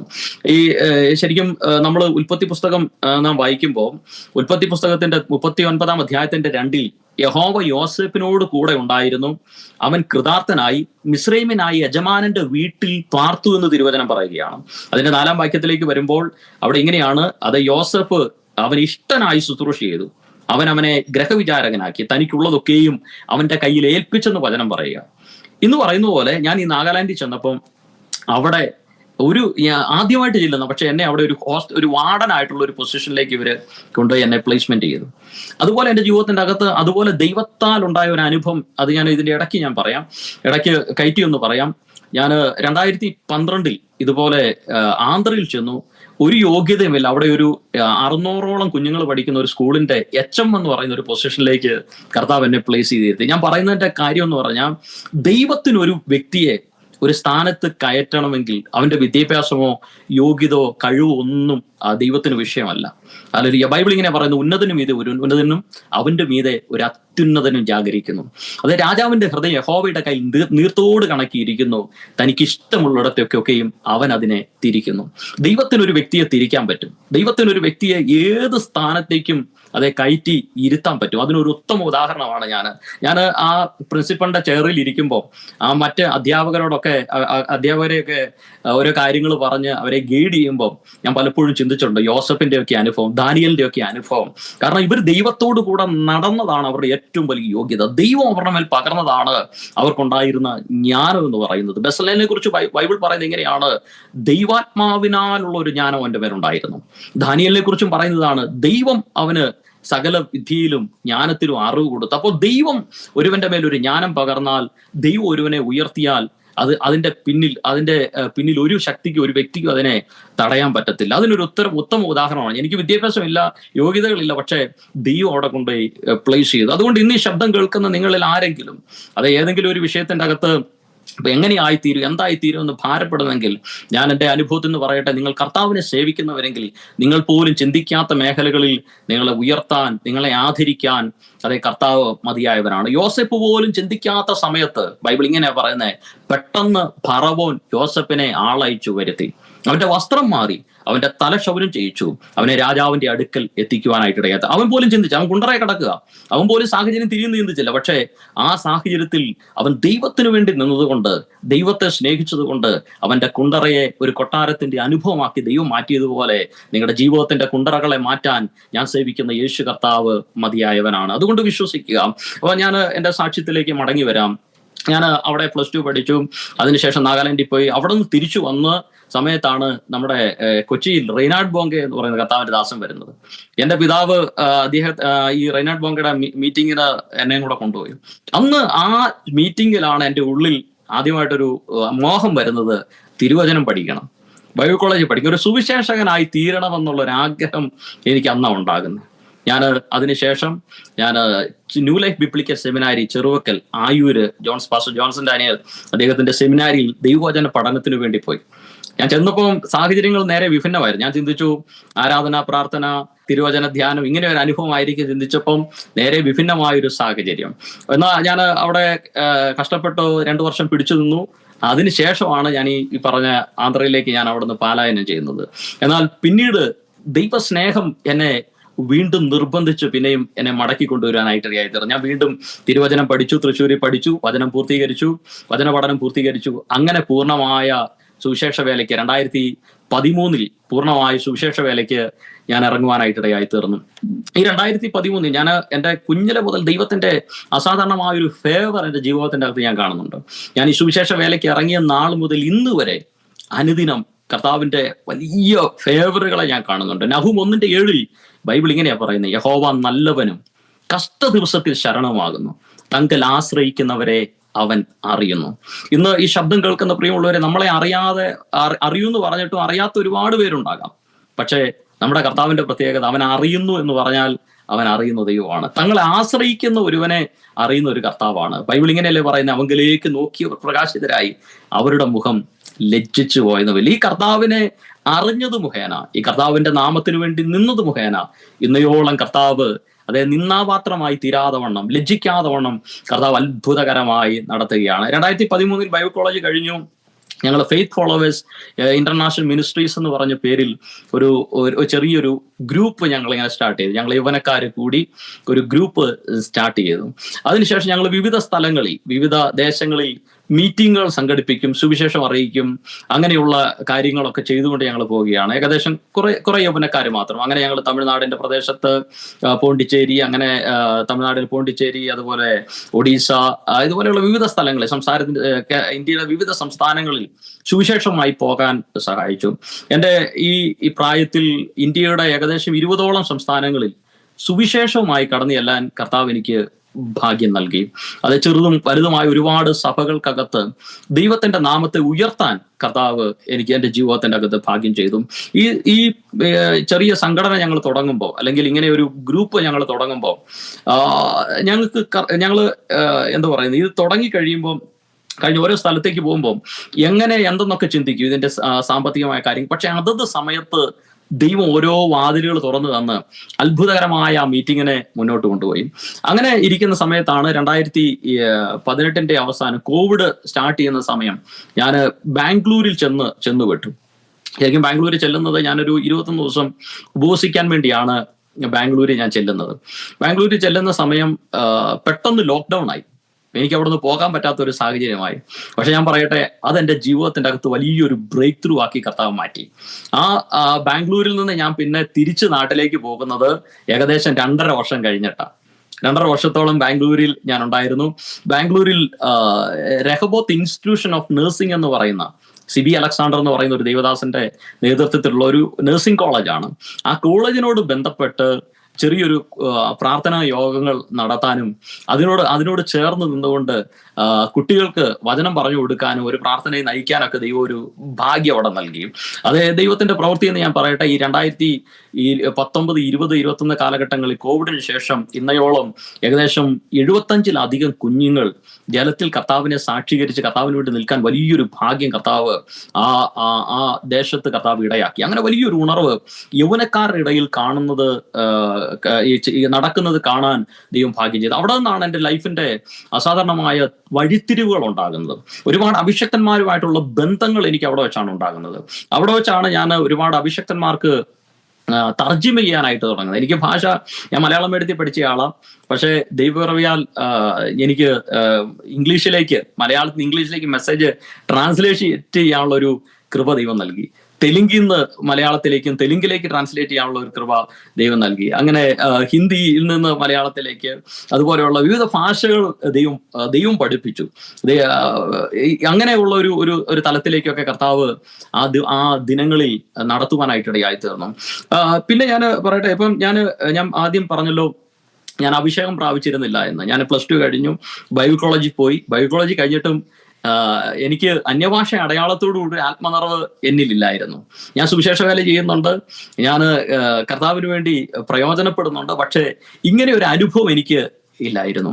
അപ്പൊ ഞാൻ ചിന്തിച്ചു, ഇനി ഇതൊക്കെ പെന്തക്കോസ്തുകാരുടെ ഒരു തട്ടിപ്പായിരിക്കാം, ഏതെങ്കിലും ഒരു ചിത്തക്ഷോഭത്തിന്റെ ഉന്മത്തതയിൽ പരിസരബോധം നഷ്ടപ്പെട്ട് ഇവർ പറയുന്ന പുലമ്പലാകാം ഇതെന്നൊക്കെ ചിന്തിച്ചിരിക്കുന്ന ഒരു സാഹചര്യത്തിൽ ഞാൻ പുന്നമ്പറമ്പ് എന്ന് പറയുന്ന ഒരു സ്ഥലം, വടക്കഞ്ചേരി പുന്നമ്പറമ്പ് എന്ന് പറയുന്ന ഒരു സ്ഥലം, അവിടെ IPCയുടെ ഒരു ചർച്ചിൽ ഞാൻ പാസ്റ്ററോട് കൂടെ ഞാൻ ശുശ്രൂഷിക്കുകയാണ്. ആ സമയത്ത് ഞാൻ ആത്മനിറവ് പ്രാപിച്ചിട്ടില്ല. അവിടെ ആകെപ്പാടെ ഉള്ള ഒരു 15 വിശ്വാസികളാണ്. അതിൻ്റെ അകത്തുള്ള ചിലര് ഇങ്ങനെ ആത്മനിറവും അനുഭവം ഇല്ല, ഇത് ചുമ്മാ കിടന്നുള്ള ചാട്ടമാണെന്ന് ചിന്തിച്ചിരിക്കുന്നവരുടെ കൂടെ ഞാനും ബ്രെഡ് ജാമ് തേക്കുന്ന പോലെ കൈ അടിച്ച് ഇങ്ങനെ ഇരിക്കുക. അങ്ങനെ ഇരിക്കുമ്പോഴാണ് എൻ്റെ അനുജനും എൻ്റെ ഒരു സുഹൃത്തുണ്ട്, കുഞ്ഞിലെ മുതൽ എൻ്റെ കൂടെ വളർന്നൊരു സുഹൃത്ത്, ഇവര് ആ സ്ഥലത്ത് വന്നു. അന്ന് ഞങ്ങള് അങ്ങനെ പ്രാർത്ഥിച്ചുകൊണ്ടിരിക്കുകയാണ്. എൻ്റെ ഉള്ളിൽ ആഗ്രഹമുണ്ട്, പക്ഷെ എനിക്കിത് പ്രാപിക്കാൻ കഴിയുന്നില്ല. എനിക്ക് എൻ്റെ എന്താ പറയുക, ഒരു നല്ലൊരു കുറേ വർഷങ്ങളുടെ പഴക്കം പെന്തക്കോസ്തിന്റെ അകത്ത് വന്നു, പക്ഷെ ഈ ഒരു അനുഭവത്തിലേക്ക് വരാൻ പറ്റുന്നില്ല. അങ്ങനെ ഇരിക്കുമ്പോൾ സ്തോത്രക്കാഴ്ചയ്ക്ക് ഒരു പാട്ട് പാടുക, ആരാധനയ്ക്ക് പാടി ആത്മനിറവ് പ്രാപിച്ചില്ല, സ്തോത്രക്കാഴ്ചയുടെ ഒരു പാട്ട് പാടുകയാണ്. സാധാരണ രീതിയിൽ നോർമലായിട്ട് പാടുന്ന ഒരു പാട്ട്. പക്ഷെ അന്ന് അതുവരെ ഞാൻ അനുഭവിക്കാത്ത ഒരു അനുഭവം എന്നിലുണ്ടായി. വലിയൊരു ദൈവശക്തി എൻ്റെ മേലേക്ക് വന്നു വീഴുന്നത് ഞാൻ അനുഭവിച്ചു. എൻ്റെ കാൽ അനങ്ങാൻ തുടങ്ങി. ഞാൻ ആദ്യം ചിന്തിച്ചു ഇത് തറയിലാണ് ഇരിക്കുന്നത്, അപ്പൊ തറയിൽ ഇരുന്നിട്ട് കാല് മരച്ചായിരിക്കും ചിന്തിച്ചു. പക്ഷേ എനിക്ക് പിടിച്ചു നിർത്താൻ കഴിയുന്നില്ല. എൻ്റെ രണ്ടാമത്തെ കാൽ അനങ്ങുന്നു. അന്ന് ലിറ്ററലി ആക്ഷരികമായി അതെ ഒരു 5 അടി ഹൈറ്റിലൊക്കെ ഞാൻ പൊങ്ങിക്കാണും. ആക്ഷരികമായി ആരോ എടുത്തെറിയുന്നത് പോലെ ഞാൻ പൊങ്ങി. അന്ന് ഈ ഭൂമിയിൽ നിന്നല്ലാത്ത ഒരു ശക്തി എൻ്റെ മേൽ വന്നടിക്കുന്നത് ഞാൻ അറിഞ്ഞു. അന്ന് എനിക്ക് മനസ്സിലായി പെന്തക്കോസ്ത് ഒരു അനുഭവമാണ്. അന്ന് ഞാൻ അന്യഭാഷയൊന്നും പറഞ്ഞില്ല, പക്ഷെ എനിക്ക് എന്തെന്നില്ലാത്തൊരു സന്തോഷം. സങ്കീർത്തനക്കാരൻ പറയുന്നില്ലേ, അവന്റെ സന്നിധിയിൽ സന്തോഷ പരിപൂർണതയും അവന്റെ വലത്ത് ഭാഗത്ത് എന്നും പ്രമോദങ്ങളും ഉണ്ട്. ഈ ലോകത്തിന് തരാൻ കഴിയാത്തൊരു സന്തോഷം പരിശുദ്ധാത്മാവിന് നൽകാൻ കഴിയുമെന്ന് ഞാൻ അന്ന് തിരിച്ചറിഞ്ഞു. അതിൻ്റെ ജീവിതത്തിൻ്റെ അകത്ത് വലിയൊരു ബ്രേക്ക് ത്രൂ ആയിരുന്നു. ഒരു ദൈവശക്തി എൻ്റെ മേലേക്ക് അടിക്കുന്നത് ഞാൻ അറിഞ്ഞു. അന്ന് വൈകുന്നേരം തൊട്ട് ഞങ്ങളിങ്ങനെ, ഞാനും എൻ്റെ സഹോദരനും എൻ്റെ ഒരു കൊച്ചപ്പനുണ്ട്, ഞങ്ങളിങ്ങനെ ഇരുന്ന് പ്രാർത്ഥിക്കും. പിന്നെയും ദൈവശക്തി അധികമായി ഇറങ്ങും. അതിനുശേഷം ഇവരെല്ലാം തിരിച്ചുപോയി. ഞാൻ ഏകനായി റൂമിലിരിക്കും. ഞാൻ പ്രാർത്ഥിക്കും. വീണ്ടും ആ ദൈവശക്തി എൻ്റെ മേലേക്ക് വരും. വല്ലാത്തൊരു അനുഭവമാണ് എനിക്കത്. എനിക്ക് ഭയങ്കര സന്തോഷമാണ്. ഞാൻ ബൈബിൾ എടുത്ത് വായിക്കും, അപ്പോസ്തല പ്രവൃത്തികൾ എടുക്കും, 2-ാം അധ്യായം എടുത്തിട്ട് വായിക്കും. പെന്തക്കോസ്ത് നാൾ വന്നപ്പോൾ അവരെല്ലാവരും ഒരു സ്ഥലത്ത് ഒരുമിച്ച് കൂടിയിരുന്നു. പെട്ടെന്ന് കൊടിയ കാറ്റടിക്കുന്നത് പോലെ ആകാശത്ത് നിന്ന് ഒരു മുഴക്കമുണ്ടായി. അവർ ഇരുന്നിരുന്ന വീട് മുഴുവനും നിറച്ചു. അവരെല്ലാവരും ആത്മാവ് അവർക്ക് ഉച്ചരിപ്പാൻ നൽകിയതുപോലെ അന്യഭാഷകളിൽ സംസാരിച്ചു തുടങ്ങി. ഞാൻ ആ ബൈബിളിൽ കൈവച്ചിട്ട് പറയും, കർത്താവേ, ഇങ്ങനെ ഒരു അനുഭവം ഉണ്ടെങ്കിൽ എൻ്റെ മേലേക്കൊന്ന് പകരണേ. ഇങ്ങനെ ഒരു ദൈവശക്തി ഉണ്ടെങ്കിൽ, ഇത് സത്യമാണെങ്കിൽ എൻ്റെ മേലേക്കൊന്ന് പകരണേ. അങ്ങനെ ഞാൻ ഇരിക്കുമ്പോൾ എൻ്റെ മേൽ വീണ്ടും ദൈവശക്തി വരും. ഞാൻ ആ മുറിയിൽ തുള്ളിച്ചാടി ദൈവത്തെ സ്തുതിക്കും. അന്ന് എൻ്റെ നാവിനെ ദൈവം തൊടുന്നില്ല, ഞാൻ ഇങ്ങനെ സ്തുതിച്ച് ആരാധിക്കും. പക്ഷെ അങ്ങനെ ഒരു ദിവസങ്ങളിൽ ഒന്നിൽ ഒരു രാത്രി എൻ്റെ നാവിനെ കർത്താവ് തൊട്ടു. വിക്കി പറയുന്ന അധരങ്ങളാൽ ഞാൻ എൻ്റെ ദൈവത്തെ സ്തുതിക്കാൻ തുടങ്ങി. അന്ന് രാത്രി ഹല്ലേലൂയ, അതെ, ബൈബിൾ ഇങ്ങനെ പറയുന്നില്ലേ, ഉത്സവം ആചരിക്കുന്ന പുരുഷാരത്തിന്റെ സംഗീതം, ആ സ്തോത്രസ്വരം, ഒരു ഭയങ്കര ഒരു സന്തോഷം. ഹല്ലേലൂയ, അങ്ങനെ ഒരു ആത്മാവിന്റെ നദി എന്നിൽ നിന്ന് പൊട്ടിപ്പുറപ്പെടാൻ തുടങ്ങി. ഞാൻ ഏർലി മോർണിംഗ് എഴുന്നേൽക്കും. ഞാൻ ഒരു 3 മണിയൊക്കെ ആകുമ്പോൾ എഴുന്നേൽക്കും. എൻ്റെ വീടിന്റെ മുമ്പിൽ, പുന്നമ്പറമ്പ് ഞാൻ താമസിക്കുന്ന വീടിന്റെ മുമ്പിൽ ഒരു പാടമാണ്. ആ പാടത്തിന്റെ വരമ്പിലൂടെ നടക്കും. ഓരോ പുല്ലുകളുടെ മേലും കൈവെക്കും. എന്നിട്ട് പറയും, യേശുവിന്റെ നാമത്തിൽ സൗഖ്യമാകുക, യേശുവിന്റെ നാമത്തിൽ വിടുതലാകുക. ഞാൻ ആ പുല്ലുകളെ മനുഷ്യരായി കണ്ടു. പക്ഷേ കേൾക്കണം, അതിനുശേഷം ദൈവം എന്നെ 15,000-ഓളം വരുന്ന ആളുകളുള്ള മീറ്റിങ്ങുകളുടെ മുമ്പിൽ ശുശ്രൂഷകനായി ദൈവം എന്നെ കൊണ്ടു നിർത്തി. ഞാൻ പുല്ലുകളെ മനുഷ്യരായി കണ്ടു, പക്ഷെ മനുഷ്യരായി കാണാൻ ദൈവം എനിക്ക് ഇടയാക്കി. അങ്ങനെയെങ്കിൽ ഇന്ന് ഈ ശബ്ദം കേൾക്കുന്ന ആരെങ്കിലും അതുപോലൊരു വിശ്വാസത്തിന്റെ പ്രവൃത്തി ചെയ്യുന്നവരായിട്ടുണ്ടെങ്കിൽ ഞാൻ പറയാം, അതെ, നിങ്ങൾ വിശ്വസിക്കുന്നതിനെ ആശ്ചര്യമായി നിങ്ങളുടെ കണ്ണിന് മുമ്പിൽ വെളിപ്പെടുത്താൻ യേശു കർത്താവ് മതിയായവനാണ്. ഒരു രക്തസ്രവക്കാരി സ്ത്രീ യേശുവിന്റെ വസ്ത്രത്തിന്റെ തൊങ്ങൽ തൊട്ടില്ല, പക്ഷെ അവൾ പറയുകയാണ്, അവന്റെ വസ്ത്രത്തിന്റെ തൊങ്ങലെങ്കിലും തൊട്ടാൽ എനിക്ക് സൗഖ്യം ഉണ്ടാകും. അവൾ ഉള്ളത്തി പറഞ്ഞു. അവന്റെ വസ്ത്രത്തിന്റെ തൊങ്ങൽ തൊട്ടപ്പോൾ അവൾ എന്താണോ പറഞ്ഞത് അവൾ അനുഭവിക്കുകയാണ്. പൗലോസ് റോമിൽ ചെന്നില്ല, പക്ഷേ റോമാലേഖനം 15 പൗലോസ് ഇങ്ങനെയാ പറയുന്നത്, ഞാൻ നിങ്ങളുടെ അടുക്കൽ വന്നാൽ ക്രിസ്തുവിന്റെ അനുഗ്രഹ പൂർത്തിയോടെ വരുമെന്ന് ഞാൻ അറിയുന്നു. ചെന്നില്ല, പക്ഷെ ഞാൻ പറയുക, ഞാൻ വന്ന വെറുങ്കയോടെയല്ല വരുന്നത്, ഞാൻ വന്ന അനുഗ്രഹ പൂർത്തിയോടെ വരും. മെലീത്തയിൽ എല്ലാം നഷ്ടപ്പെട്ടവനായി ചെന്ന് കയറിയത്, പക്ഷെ അവിടെ നിന്ന് പോകുന്നത് നിറഞ്ഞവനായിട്ടാ. അങ്ങനെയെങ്കിൽ എന്താണോ നിങ്ങൾ സംസാരിക്കുന്നത്, എന്താണോ നിങ്ങൾ വിശ്വസിക്കുന്നത്, ബൈബിൾ ഇങ്ങനെയല്ലേ പറയുന്നത്, ഞാൻ വിശ്വസിച്ചു അതുകൊണ്ട് ഞാൻ സംസാരിച്ചു. നിങ്ങൾ വിശ്വസിക്കുന്നതിനെ നിങ്ങൾ ഏറ്റുപറയുന്നെങ്കിൽ, വിശ്വസിക്കുന്നതിനെ നിങ്ങൾ ആത്മാവിന്റെ കണ്ണിൽ കാണുന്നെങ്കിൽ, നിശ്ചയമായിട്ടും ആശ്ചര്യമായി നിങ്ങളുടെ കണ്ണുകൾ കൊണ്ട് അതിനെ കാണാൻ ദൈവം ഇടയാക്കും. അങ്ങനെയാണ് ഞാൻ ആത്മനിറവ് പ്രാപിക്കുന്നത്. അതിനുശേഷം ഒരുപാട് ദിവസങ്ങൾ ഞാൻ ഉപവാസ പ്രാർത്ഥനയോട് ബന്ധപ്പെട്ട് 21 ദിവസങ്ങൾ ഇങ്ങനെ ദൈവസന്നിധി ചേർന്ന് ഇരിക്കുവാനൊക്കെ ആയിട്ട് ഇടയായി. അതിനുശേഷം ഇങ്ങനെ ഉപവസിച്ചതിന് ശേഷം ഒരിക്കൽ നാട്ടിലുള്ള ഒരു ചർച്ച ചേർന്ന് വചനം ശുശ്രൂഷിച്ച് കഴിഞ്ഞപ്പോൾ ഇങ്ങനെ കർത്താവിന്റെ ദാസൻ എൻ്റെ അടുത്ത് ഇങ്ങനെ പറഞ്ഞു, ഒരു സ്നേഹത്തോടെ പറഞ്ഞതാണ്, ബുദ്ധി കൊണ്ടും വചനം പ്രസംഗിക്കാം, ആത്മാവ് കൊണ്ടും പ്രസംഗിക്കാം. എന്നിട്ട് എന്നോട് പറഞ്ഞു, അജിഷേ, നിന്റെ വചനം പ്രസംഗം മുഴുവൻ ബുദ്ധി കൊണ്ടാണ്. ഞാൻ 21 ഇരുന്ന് ഇങ്ങനെ ഇരിക്കുക. എന്നിട്ട് എന്നോട് പറഞ്ഞു, ബുദ്ധിമുട്ട്. എനിക്ക് ഒരുപാട് സങ്കടം തോന്നി. ഞാൻ സ്നേഹിക്കുന്ന ഒരു അഭിഷക്തൻ എന്നെ ഗുണീകരണത്തിന് വേണ്ടി പറഞ്ഞതാണ്. ഞാൻ കർത്താവിന്റെ സന്നിധി ചെന്ന് നെടുമ്പാട് വീണ് കരഞ്ഞു, കർത്താവേ, എനിക്ക് അങ്ങയുടെ ശക്തിയിൽ ശുശ്രൂഷിക്കണം. അതിനുശേഷം റായ്പൂര് കാങ്കീർ എന്ന് പറയുന്ന ഒരു സ്ഥലത്തേക്ക് ഒരു കൺവെൻഷന് വേണ്ടി എന്നെ വിളിച്ചു. 3 ദിവസത്തെ കൺവെൻഷനാണ്. ഞാൻ അവിടെ ചെന്നു. ആദ്യത്തെ ദിവസം വചനം പ്രസംഗിച്ചു. ആകസ്മികമായി ഒന്നും കണ്ടില്ല. 2ാമത്തെ ദിവസം വചനം പ്രസംഗിച്ചു. അതിനുശേഷം അവസാനം ഞാൻ ഓട്ടർ കോൾ കൊടുത്തിട്ട് പറഞ്ഞു, യേശു കർത്താവ് നിങ്ങളെ തൊടാൻ പോവുകയാണ്. നിങ്ങളുടെ രോഗികൾ സൗഖ്യമാകും. നിങ്ങളൊരു ദുഃഖിതരാണ്, നിങ്ങൾ ആശ്വാസം പ്രാപിക്കും. ആത്മനിറവ് പ്രാപിക്കാത്തവർ ആത്മശക്തിയെ നിറയപ്പെടും. യേശു നിങ്ങളെ തൊടാൻ പോവുകയാണ്. ഞാൻ ഇവരെ ഇങ്ങനെ എഴുന്നേൽപ്പിച്ച് പ്രാർത്ഥിച്ചു. കർത്താവ് നിങ്ങളെ തൊടുന്നു എന്ന് പറഞ്ഞപ്പോൾ അസാധാരണമായ ഒരു ദൈവശക്തി കാറ്റുപോലെ അവരുടെ മേൽ വന്നടിച്ച്, അതിൻ്റെ അകത്ത് ഏകദേശം 150 പേരുണ്ട്. അതിൻ്റെ അകത്ത് 100ഓളം പേര് തെറിച്ച് താഴെ വീഴുന്ന ഞാൻ കണ്ടു. ഭൂതങ്ങൾ അലറി ഓടുന്ന ഞാൻ കണ്ടു. അവര് അന്യഭാഷകളിൽ സംസാരിക്കുന്ന ഞാൻ കണ്ടു. രോഗികളെ സൗഖ്യമാകുന്ന കണ്ടു. അന്ന് എനിക്ക് മനസ്സിലായി, അതെ, ആത്മശക്തി ചലിച്ചാൽ എന്താണ് നടക്കുന്നുള്ളൊരു ബോധ്യം എൻ്റെ ജീവിതത്തിൻ്റെ അകത്ത് കർത്താവ് നൽകി. അങ്ങനെയുള്ള ഒരുപാട് അനുഭവങ്ങളിലൂടെ കർത്താവ് നടത്തി. ഇന്ത്യയുടെ വിവിധ സ്ഥലങ്ങളിൽ കർത്താവിൻ്റെ നാമത്തെ പ്രസംഗിക്കുവാൻ ദൈവം ഇടയാക്കി. ഞാൻ ആത്മാർത്ഥ ഒരു കാര്യം ഇവിടെ പറയട്ടെ, ഇന്ന് വരെ ദൈവം എന്നെ അയച്ചിടത്തൊന്നും എനിക്കൊരു മലയാളി പാസ്റ്ററുമായിട്ടൊരു കണക്ഷനോ അല്ലെങ്കിൽ മലയാളികളുമായിട്ടൊരു കണക്ഷനോ ഉണ്ടായിട്ടില്ല. ഇനി ഇതെങ്ങനെയാ ഈ കണക്ഷൻ വന്നതെന്നും എനിക്കറിയത്തില്ല. ഞാൻ പോയതെല്ലാം നോർത്ത് ഇന്ത്യൻ, അവിടുത്തെ ലോക്കൽ ചർച്ചുകളുമായിട്ടാണ് കണക്ട് ചെയ്തത്. അത് അപ്പോസ്തല പ്രവൃത്തി 13 വായിച്ചപ്പോൾ എനിക്ക് അതിന്റെ മർമ്മം മനസ്സിലായി. പരിശുദ്ധാത്മാവ് അവരെ പറഞ്ഞയച്ചിട്ട് അവർ പോയെന്നാണ് ബൈബിൾ പറയുന്നത്. അപ്പൊ നമ്മൾ ഒരു സ്ഥലത്തേക്ക് അയക്കുന്നതും നമ്മളെ ഒരു സ്ഥലത്തേക്ക് വിടുന്നതൊക്കെ പരിശുദ്ധാത്മാവാണ്. പരിശുദ്ധാത്മാവാണ് ബന്ധങ്ങളെ നമുക്ക് നൽകുന്നത്. ദൈവം വ്യത്യസ്തമായ രീതിയിൽ ആരും ചെല്ലാത്ത മേഖലകളിൽ, അതുവരെ മലയാളികൾ ആരും പോകാത്ത മേഖലകളാണ് കർത്താവ് നോർത്ത് ഈസ്റ്റിന്റെ വിവിധ മേഖലകളിൽ ശുശ്രൂഷ വചനമായിട്ട് നിൽക്കാൻ ദൈവം ഇടയാക്കി. അങ്ങനെ ഞാൻ മടങ്ങി വരട്ടെ, ഞാൻ പറഞ്ഞ കാര്യത്തിൽ അങ്ങനെ ബാംഗ്ലൂരിൽ വെച്ചാണ് ലൈഫിന്റെ ബ്രേക്ക് ത്രൂ ഉണ്ടാകുന്നത് ഞാൻ പറഞ്ഞു. അവിടെ വെച്ചാണ് എൻ്റെ വിവാഹാലോചനയും കടന്നു വരുന്നത്. ഒരുപാട് വിവാഹത്തിന് വേണ്ടി നോക്കി, പക്ഷേ സുവിശേഷകൻ എന്ന നിലയിൽ ദൈവവചനമായിട്ട് നിൽക്കുന്നുണ്ട്, അല്ലെങ്കിൽ ഒരു ശുശ്രൂഷകനായതുകൊണ്ട് ഒരുപാട് റിജക്ഷനുകളുണ്ടായി. കാരണം നോർമലായിട്ട് ഒരു വ്യക്തി ചിന്തിക്കുമ്പം സ്ഥിരമായിട്ടൊരു ജോലിയില്ല, സ്ഥിരമായിട്ടൊരു വരുമാനമില്ല, അതുകൊണ്ട് എങ്ങനെയെന്ന് ചിന്തിച്ചു. പക്ഷെ എൻ്റെ ജീവിതത്തിന്റെ അകത്ത് അപ്പോഴും എനിക്കൊരു ടെൻഷനോ നിരാശയോ ഇല്ലായിരുന്നു. കാരണം ബൈബിൾ ഇങ്ങനെയാ പറയുന്നത്, ദാവീദ് പറയുന്ന ഒരു വാക്കുണ്ട്, ഞാൻ ബാലനായിരുന്നു, ഞാൻ വൃദ്ധനായി തീർന്നു, നീതിമാൻ തുണയില്ലാതിരിക്കുന്നതും അവന്റെ സന്ധി ആഹാരം ഇരക്കുന്നതും ഞാൻ കണ്ടിട്ടില്ല. അത് ഭയങ്കര ഉറപ്പായിരുന്നു, ദൈവം ചെയ്യും. കാരണം ഞാൻ ഈ കർത്താവിനെ കണ്ടിരിക്കുന്നത് ഒരപ്പനായിട്ടാണ്. കാരണം ബൈബിൾ പറയുന്നത് ഇങ്ങനെയല്ലേ, ദോഷികളായ നിങ്ങൾ നിങ്ങളുടെ മക്കൾക്ക് നല്ല ദാനങ്ങളെ കൊടുപ്പാൻ അറിയുന്നുവെങ്കിൽ സ്വർഗസ്ഥനായ പിതാവ് തന്നോട് യാചിക്കുന്നവർക്ക് നന്മ എത്രയധികം നൽകും. അങ്ങനെയെങ്കിൽ എൻ്റെ ജീവിതത്തിന്റെ അകത്ത് നന്മ ചെയ്യാൻ കഴിയുന്ന ഒരപ്പനായിട്ടാണ് ഞാൻ ഈ കർത്താവിനെ കണ്ടത്. അതുകൊണ്ട് എനിക്കറിയാം ഈ അപ്പൻ എൻ്റെ ജീവിതത്തിന്റെ അകത്ത് ചെയ്യുന്ന നന്മയായിരിക്കും. അങ്ങനെ ഇരിക്കുമ്പോഴാണ് എനിക്ക് ഈ വിവാഹാലോചന വരുന്നത്, പ്രിയ ആയിട്ടുള്ള വിവാഹാലോചന വരുന്നത്. എനിക്കറിയത്തില്ല പ്രിയ കാനഡയിലാണെന്നൊന്നും എനിക്കറിയത്തില്ല. എനിക്ക് ആലോചന കൊണ്ടുവരുന്നത് വാഗമണിൽ ചർച്ചിൽ എനിക്ക് പരിചയമുള്ള ഒരു ബ്രദർ വഴിയാണ് ആലോചന വരുന്നത്. അപ്പൊ ഞാൻ ചിന്തിച്ചു വാഗമണിലുള്ള ഇടുക്കിയിലുള്ള ആരെങ്കിലും ആയിരിക്കും. പിന്നീടാണ് മനസ്സിലാകുന്നത് കാനഡയിൽ നിന്നാണ് ആലോചന വരുന്നത് എന്നൊക്കെ മനസ്സിലാകുന്നത്. അപ്പോൾ ഈ ആലോചന വരുമ്പോഴും വിവാഹത്തിലേക്ക് കടക്കുമ്പോഴും എൻ്റെ ജീവിതത്തിന്റെ അകത്ത് ഞാൻ ഇങ്ങനെ പോകുന്നു, വരുന്നു, ശുശ്രൂഷ ചെയ്യുന്നു എല്ലാം പറയുമ്പോഴും എൻ്റെ ജീവിതം എല്ലാ കാര്യങ്ങളും പോയിക്കൊണ്ടിരിക്കുന്ന ഒരു വിശ്വാസത്തിന്റെ പുറത്താണ്. കാരണം സാമ്പത്തികമായ ബാങ്കിൽ അക്കൗണ്ട് ഇല്ല, മാതാപിതാക്കൾ സ്വരൂപിച്ചു വെച്ചിരിക്കുന്നതില്ല, ഒരു വിശ്വാസത്തിന്റെ ലൈഫാണ്. വിവാഹത്തിലേക്ക് കടക്കുമ്പോഴും കയ്യിൽ ഒന്നുമില്ല, പക്ഷെ ഒരു ഉറപ്പുണ്ട്, അത് ഞാൻ ആരെ വിശ്വസിച്ചിരിക്കുന്നു ഞാൻ അറിയുന്നു, അവൻ എൻ്റെ ഉപനിധി, ആ ദിവസം വരെ സൂക്ഷിപ്പാൻ ശക്തൻ. എൻ്റെ ജീവിതത്തിന്റെ അകത്ത് എല്ലാം നടത്താൻ ദൈവം വിശ്വസ്തനെന്ന് ഒരു ഉറപ്പുണ്ട്. അങ്ങനെ ഇരിക്കുമ്പോഴാണ് ഒരു ദൈവശബ്ദം വരുന്നത്, നിന്റെ വിവാഹം കാനായിലെ കല്യാണം പോലെയാകും. അപ്പോഴത്തേക്കും ഒരു ഉറപ്പായി. കാനായിലെ കല്യാണത്തിന്റെ അകത്ത് ദൈവമഹത്വം ഇറങ്ങി. അവിടെ വീഞ്ഞിന്റെ പോരായ്മ വന്നു, പക്ഷെ പോരായ്മ നികത്താൻ നസറേൻ അവിടെ ഉണ്ടായിരുന്നു. അങ്ങനെ വിവാഹത്തിന് വേണ്ടിയുള്ള കാര്യങ്ങൾ ഞാൻ ഏറ്റവും നല്ലൊരു ഓഡിറ്റോറിയം പോയി ബുക്ക് ചെയ്തു, വിശ്വാസത്താൽ അഡ്വാൻസ് ചെയ്തു.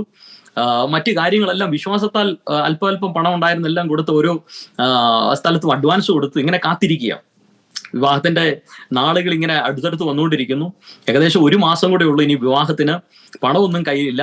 അങ്ങനെ ഇരിക്കുമ്പോൾ ആദ്യത്തെ ഒരു കോള് എനിക്ക് ബാംഗ്ലൂരിൽ നിന്ന് ഒരു ദൈവാസന വിളിക്കുന്ന ഒരു പാസ്റ്റർ ഷാജി എം ജോൺ എന്ന് പറഞ്ഞ ഒരു അഭിഷേകൻ എന്നെ വിളിച്ചിട്ട് പറയുകയാണ്. എന്നോട് ചോദിച്ചു, വിവാഹത്തിന്റെ ക്രമീകരണം എവിടം വരെയായി? ഞാൻ പറഞ്ഞു, ഓരോന്നിങ്ങനെ ചെയ്തുകൊണ്ടിരിക്കുന്നു, വിശ്വാസത്താൽ സ്റ്റെപ്പ് വെച്ചിരിക്കുന്നു. അദ്ദേഹം ചോദിച്ചു, ഷൂ എടുത്തോ? ഞാൻ പറഞ്ഞു, ഇല്ല, എടുക്കാൻ വേണ്ടി പോവുക.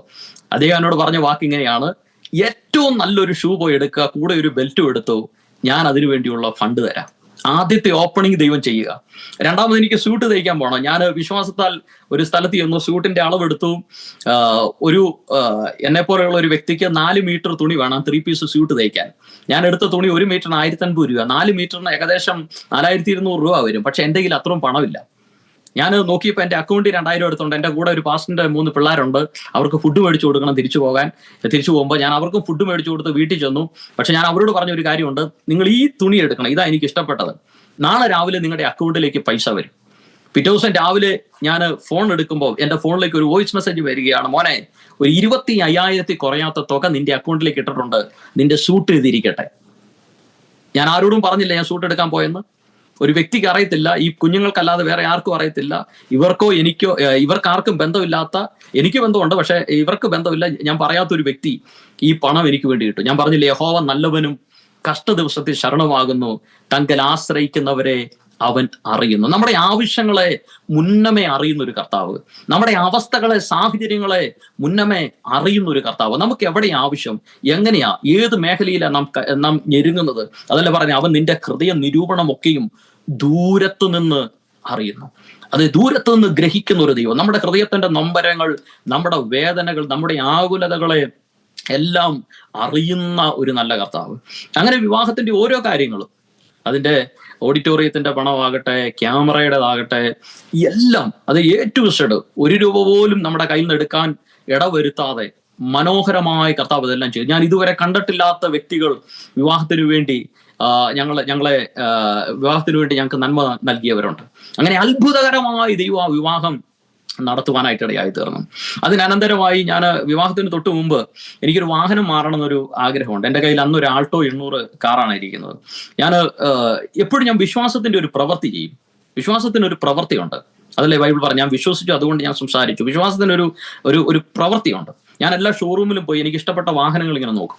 അങ്ങനെ ഞാനൊരു ഒരു ഒരു ഒരു ഒരു ബലാനോ ഒരു ബ്ലൂ കളർ കാറ് കണ്ടു. അതിന് അഡ്വാൻസ് കൊടുത്തു. എന്നിട്ട് ഞാൻ ഇങ്ങനെ ഇരിക്കുമ്പോൾ റാന്നിയിൽ ഇന്ന് നിത്യതയിൽ വിശ്രമിക്കുന്ന ഫിലിപ്പ് സോമൻ കീപ്പനാൽ എന്ന് പറയുന്ന ഒരു അങ്കിള്, എന്നോട് ഭയങ്കര സ്നേഹമുള്ള ഒരു അങ്കിളാണ്. നാഗാലാൻഡിൽ ഞാൻ ആയിരിക്കുമ്പോൾ ഞാനന്ന് യൗവനക്കാരനാണ്. അന്ന് അദ്ദേഹം അവിടെ ഒരു പ്രാർത്ഥന നടത്തുമായിരുന്നു. അന്ന് ഞങ്ങളെ പിടിച്ചിരുത്തി അവിടെ വചനം വായിപ്പിക്കുകയും പ്രാർത്ഥിക്കുകയും, ഞാൻ യൗവനത്തിൻ്റെതായ ആ ഒരു ചോരത്തിളപ്പി അങ്ങോട്ടും ഇങ്ങോട്ടും ഓടി നടക്കുന്ന സമയം എന്നെ പിടിച്ചിരുത്തി വചനം വായിപ്പിക്കും, പ്രാർത്ഥിപ്പിക്കും. അങ്ങനെ ഒരു അങ്കിളാണ്. എന്നെ പിതാവിനെ പോലെ കരുതി സ്നേഹിച്ച ഒരു അങ്കിളാണ്. അദ്ദേഹത്തിന്റെ വീട്ടിൽ ഞാൻ ചെന്നപ്പോൾ ഞാൻ പറഞ്ഞു, ഇങ്ങനെ ഒരു വണ്ടി വാങ്ങാൻ പ്ലാനുണ്ട്. എന്നെ ഒത്തിരി വഴക്കൊക്കെ പറഞ്ഞു, നീ കാനഡയ്ക്ക് പോയിരിക്കുന്നത്, നിനക്ക് ഇപ്പൊ വണ്ടിയുടെ ആവശ്യമാണ്. അപ്പൊ ഞാൻ ഓർത്ത് ഇനി എന്നാ ചെയ്യാൻ. എന്നിട്ട് അങ്കിൾ എന്നെ കൊണ്ടുപോയിട്ട് ഒരു വണ്ടി, അതിന് മുമ്പ് ഒരു അനുഭവം ഉണ്ട്. ഞാൻ ഈ ബലാനോ വാങ്ങാൻ പോകുന്ന സമയം ഞാൻ എൻ്റെ മാങ്കുളത്ത് ഫെഡറൽ ബാങ്കിൽ ചെന്നിട്ട് ഒരു ലോണിന് വേണ്ടി നോക്കി. ലോണിന് വേണ്ടി നോക്കിയപ്പോൾ ബാങ്ക് മാനേജർ പറഞ്ഞു, ഹിസ്റ്ററി എടുത്തിട്ട് പറഞ്ഞു, നിങ്ങളുടെ അക്കൗണ്ടിൽ പണം മെയിൻറ്റെയിൻ ചെയ്യുന്നില്ല, നിങ്ങൾക്ക് വീട് പണി പൂർത്തിയായിട്ടില്ല, എന്ത് വിശ്വസിച്ച് ലോൺ തരും. എനിക്ക് ഭയങ്കര വിഷമായി. ഒരു ലോൺ പോലും കിട്ടാനുള്ള അവസ്ഥയില്ലല്ലോ എന്ന് ചിന്തിച്ച് ഞാൻ പോകുമ്പോഴാണ് ഈ അങ്കിള് ഇങ്ങനെ പറയുന്നത്. എന്നിട്ട് അങ്കിൾ ചെയ്ത ഒരു കാര്യമുണ്ട്. അങ്കിൾ എന്നെ കൊണ്ട് പോയി ഒരു UK കാരനെടുത്തൊരു വണ്ടി, ഒരു ഗ്ലാൻസാ, സെയിം കളർ, ബ്ലൂ കളർ ഒരു ഗ്ലാൻസാ. അത് 2000 കിലോമീറ്റർ ഓടിയിട്ടുള്ളൂ. ഈ അങ്കിള് സ്വയം ആയിട്ട് പണം എടുത്ത് എൻ്റെ ആൾട്ടോ കാർ അങ്ങോട്ട് വെച്ചിട്ട് അങ്കിളുടെ ഇതിൽ പണം എടുത്ത് അങ്കിൾ ആ വാഹനം എനിക്ക് വാങ്ങി തന്നു. ആ വാഹനമാണ് ഞാൻ ഇവിടെ വരുന്നോടം വരെ ഉപയോഗിച്ചുകൊണ്ടിരുന്നത്. എന്നെ ഒത്തിരി കരുതിയ ഒരു അങ്കിളാണ്. ഈ കഴിഞ്ഞ ദിവസം താൻ പ്രിയം വെച്ച ദൈവസന്നിധി ചേർക്കപ്പെടുവാനായിട്ട് ഞാൻ പറഞ്ഞത്, നമ്മുടെ ചെറിയ ആവശ്യങ്ങൾ പോലും അറിഞ്ഞ് നടത്തി നൽകുന്ന ഒരു കർത്താവ്. എന്താണോ നിങ്ങൾക്ക് ആവശ്യം, എന്താണോ നമുക്ക് ആവശ്യം, അത് അറിഞ്ഞ് നൽകി തരുന്ന ഒരു നല്ല കർത്താവ്. ഈ കഴിഞ്ഞ ദിവസങ്ങളിൽ ഒന്നിൽ സംഭവിച്ച ഒരു കാര്യം കൂടെ ഞാൻ ഇതിനോട് ചേർത്ത് പറയാം. ഞങ്ങൾ ഈ കാനഡ വന്നു. നമ്മൾ ദൈവരാജ്യത്തിലാണെങ്കിൽ എവിടെ ഇരുന്നാലും നമുക്ക് വേണ്ടിയുള്ള ദൈവം ചെയ്യും. ഞാൻ ഈ കാനഡ വന്ന് കഴിഞ്ഞ ദിവസം ഞങ്ങളുടെ പ്രിയയുടെ പിതാവ് ഒന്ന് വീണു. ഹോസ്പിറ്റലിൽ ഒരു ആവശ്യം വന്നു. ഞങ്ങളുടെ കയ്യിൽ ഉണ്ടായിരുന്ന പണം എല്ലാം കൊടുത്തു. അങ്ങനെ ബാക്കി കുറച്ച് പൈസയും കൂടെ ഒന്ന് ഡിസ്ചാർജ് ചെയ്യാൻ വേണ്ടി കൊടുക്കണം. അങ്ങനെ ഇരിക്കുന്ന സമയം ഞങ്ങൾ എല്ലാം കൂടെ നോക്കി കഴിയുമ്പോൾ ഞങ്ങളുടെ കയ്യിൽ കുറച്ച് തുകയുണ്ട്. ഒരു 3000 രൂപയുടെ ഷോർട്ടേജ് ഉണ്ട്. ഇവിടുത്തെ ഏർലി മോർണിംഗ് സമയമാണ്. ഒരു മനുഷ്യരോട് ചോദിക്കാനുള്ള സാഹചര്യമില്ല. ഞങ്ങളിങ്ങനെ ചിന്തിച്ചു, എവിടെ നിന്ന് ഈ 3000 രൂപ വരും? ഞങ്ങളിങ്ങനെ ഞാനും പ്രിയം കൂടെ ഇങ്ങനെ ഇരുന്ന് പറഞ്ഞുകൊണ്ടിരിക്കുക. പെട്ടെന്ന് next moment 3000 credited to your SBI account എന്ന് പറഞ്ഞ് പെട്ടെന്നൊരു മെസ്സേജ് വന്നേക്കുക നാട്ടിൽ നിന്ന്. ഞാൻ പറയട്ടെ, നമ്മുടെ ആവശ്യം എക്സാക്റ്റ് ആ ടൈം, ആ സമയം ഞങ്ങളുടെ ആവശ്യം 3000 എക്സാക്ട്. ഞാൻ പറഞ്ഞ് നമ്മുടെ ആവശ്യങ്ങളെ യഥാർത്ഥമായി അറിഞ്ഞ് നമുക്ക് വേണ്ടി നൽകുന്ന ഒരു ജീവനുള്ള നല്ല കർത്താവുണ്ട്. അങ്ങനെ വിവാഹം അനുഗ്രഹമാക്കി ദൈവം നടത്തി. എൻ്റെ ജീവിതത്തിന്റെ കാര്യങ്ങളെല്ലാം അനുഗ്രഹമാക്കി ദൈവം നടത്തി. ആ സമയത്ത് വിവാഹം കഴിഞ്ഞു. പ്രിയ വേഗത്തിൽ തന്നെ കാനഡയ്ക്ക് കയറി പോന്നു. പിന്നെ എൻ്റെ പേപ്പേഴ്സിന്റെ കാര്യങ്ങളൊക്കെ മൂവ് ചെയ്തുകൊണ്ടിരുന്നു. ഒരുപാട് ഇപ്പോൾ ഒരുപാട് പേർക്ക് PR ലഭിക്കാത്ത അനുഭവങ്ങളുടെ സാഹചര്യങ്ങളുള്ള സമയമാണ്. എനിക്ക് ബാങ്ക് ബാലൻസോ ഹിസ്റ്ററിയോ ഇതൊന്നുമില്ല. പക്ഷേ ആ സമയത്ത് PR-ഓടുകൂടി കഴിഞ്ഞ നവംബർ 25-ാം തീയതി കാനഡ പ്രദേശത്ത് വരാൻ ദൈവം ഇടയാക്കി. ആ സമയത്ത് ഞാൻ പറയട്ടെ, എനിക്ക് ടിക്കറ്റ് എടുക്കാൻ സാഹചര്യങ്ങളില്ല, മറ്റു കാര്യങ്ങൾ ക്രമീകരിക്കാൻ പണം കയ്യിലില്ല. ഒരു ദിവസം ഞാൻ ഒരു മീറ്റിംഗ് കഴിഞ്ഞ് ഇടയ്ക്കൊന്ന് പുറത്തേക്ക് ഇറങ്ങിയ സമയത്ത് ഒരു അമ്മച്ചി ഓടി വന്നിട്ട് എൻ്റെ അടുത്ത് വന്നിട്ട് ചോദിച്ചു, മോനെ നീ പോകാൻ ടിക്കറ്റ് എടുത്തോ? ഞാൻ പറഞ്ഞു ടിക്കറ്റ് എടുത്തില്ല. എത്ര രൂപ? ഞാൻ പറഞ്ഞു ഏകദേശം 50,000 രൂപയാകും. അമ്മച്ചി പറഞ്ഞൊരു കാര്യം ഇങ്ങനെയാണ്, നീ തിങ്കളാഴ്ച വാ, ഞാൻ നിനക്ക് വേണ്ടിയുള്ള പൈസ വെച്ചേക്കാം. അങ്ങനെ എല്ലാ കാര്യങ്ങളും, ടിക്കറ്റിൻ്റെതാകട്ടെ ഡ്രസ്സിൻ്റെതാകട്ടെ എല്ലാ കാര്യങ്ങളും നടത്തി. അങ്ങനെ ഒരുപാട് ദൈവത്തിന്റെ പ്രവർത്തികൾ അനുദിനം കണ്ടാണ് ഞങ്ങളായിരിക്കുന്നത്. ഇന്ന് ഈ കാനഡ പ്രദേശത്ത് ഞങ്ങളായിരിക്കുകയാണ്. ദൈവം ഇത്രത്തോളം കൊണ്ടുവന്നു. ഇനി എന്തെന്ന് അറിയുന്നില്ല. പക്ഷെ ഇവിടെ വന്നപ്പോഴും യാതൊരു ബന്ധങ്ങളും ഇല്ലാതെ ഇവിടെ വന്നിരുന്നത്. ആദ്യ ആഴ്ചയിൽ ദൈവസന്നിധിയിൽ ഇരുന്ന് പ്രാർത്ഥിച്ചു, കർത്താവേ അങ്ങ് വഴി തുറക്കണേ. കർത്താവ് പറഞ്ഞിട്ട് വന്നതാ, ദൈവം പറഞ്ഞിട്ട് ഈ കാനഡ പ്രദേശത്തേക്ക് വന്നതാവാം. അപ്പൊ ദൈവം വഴി തുറക്കണേ. ഒരാഴ്ച കഴിഞ്ഞപ്പോൾ ദൈവം ചെറിയ ചെറിയ ബന്ധങ്ങൾ ഇവിടെ ഓപ്പൺ ആക്കാൻ തുടങ്ങി. ചെറിയ ചെറിയ മീറ്റിങ്ങുകൾക്ക് ഓരോരുത്തർ വിളിക്കാൻ തുടങ്ങി. അങ്ങനെ ഈ കാനഡ പ്രദേശത്ത് ഇപ്പോൾ ആയിരിക്കുകയാണ്. ഞാനൊരു സുവിശേഷകൻ എന്ന നിലയിൽ ഒരു കാര്യം കൂടെ പറഞ്ഞ് ഞാൻ എൻ്റെ വാക്കുകൾക്ക് വിരാമം കുറിക്കാൻ താല്പര്യപ്പെടുകയാണ്. ആവർത്തനം 33:26 ബൈബിൾ ഇങ്ങനെയാ പറയുന്നത്, യശൂരന്റെ ദൈവത്തെ പോലെ ഒരുത്തനുമില്ല, നിന്റെ സഹായത്തിനായി അവൻ ആകാശത്തൂടെ തന്റെ മഹിമയിൽ മേഘാരൂഢനായി വരുന്നു. ഈ ദൈവത്തെ പോലെ വേറൊരു ദൈവമില്ല.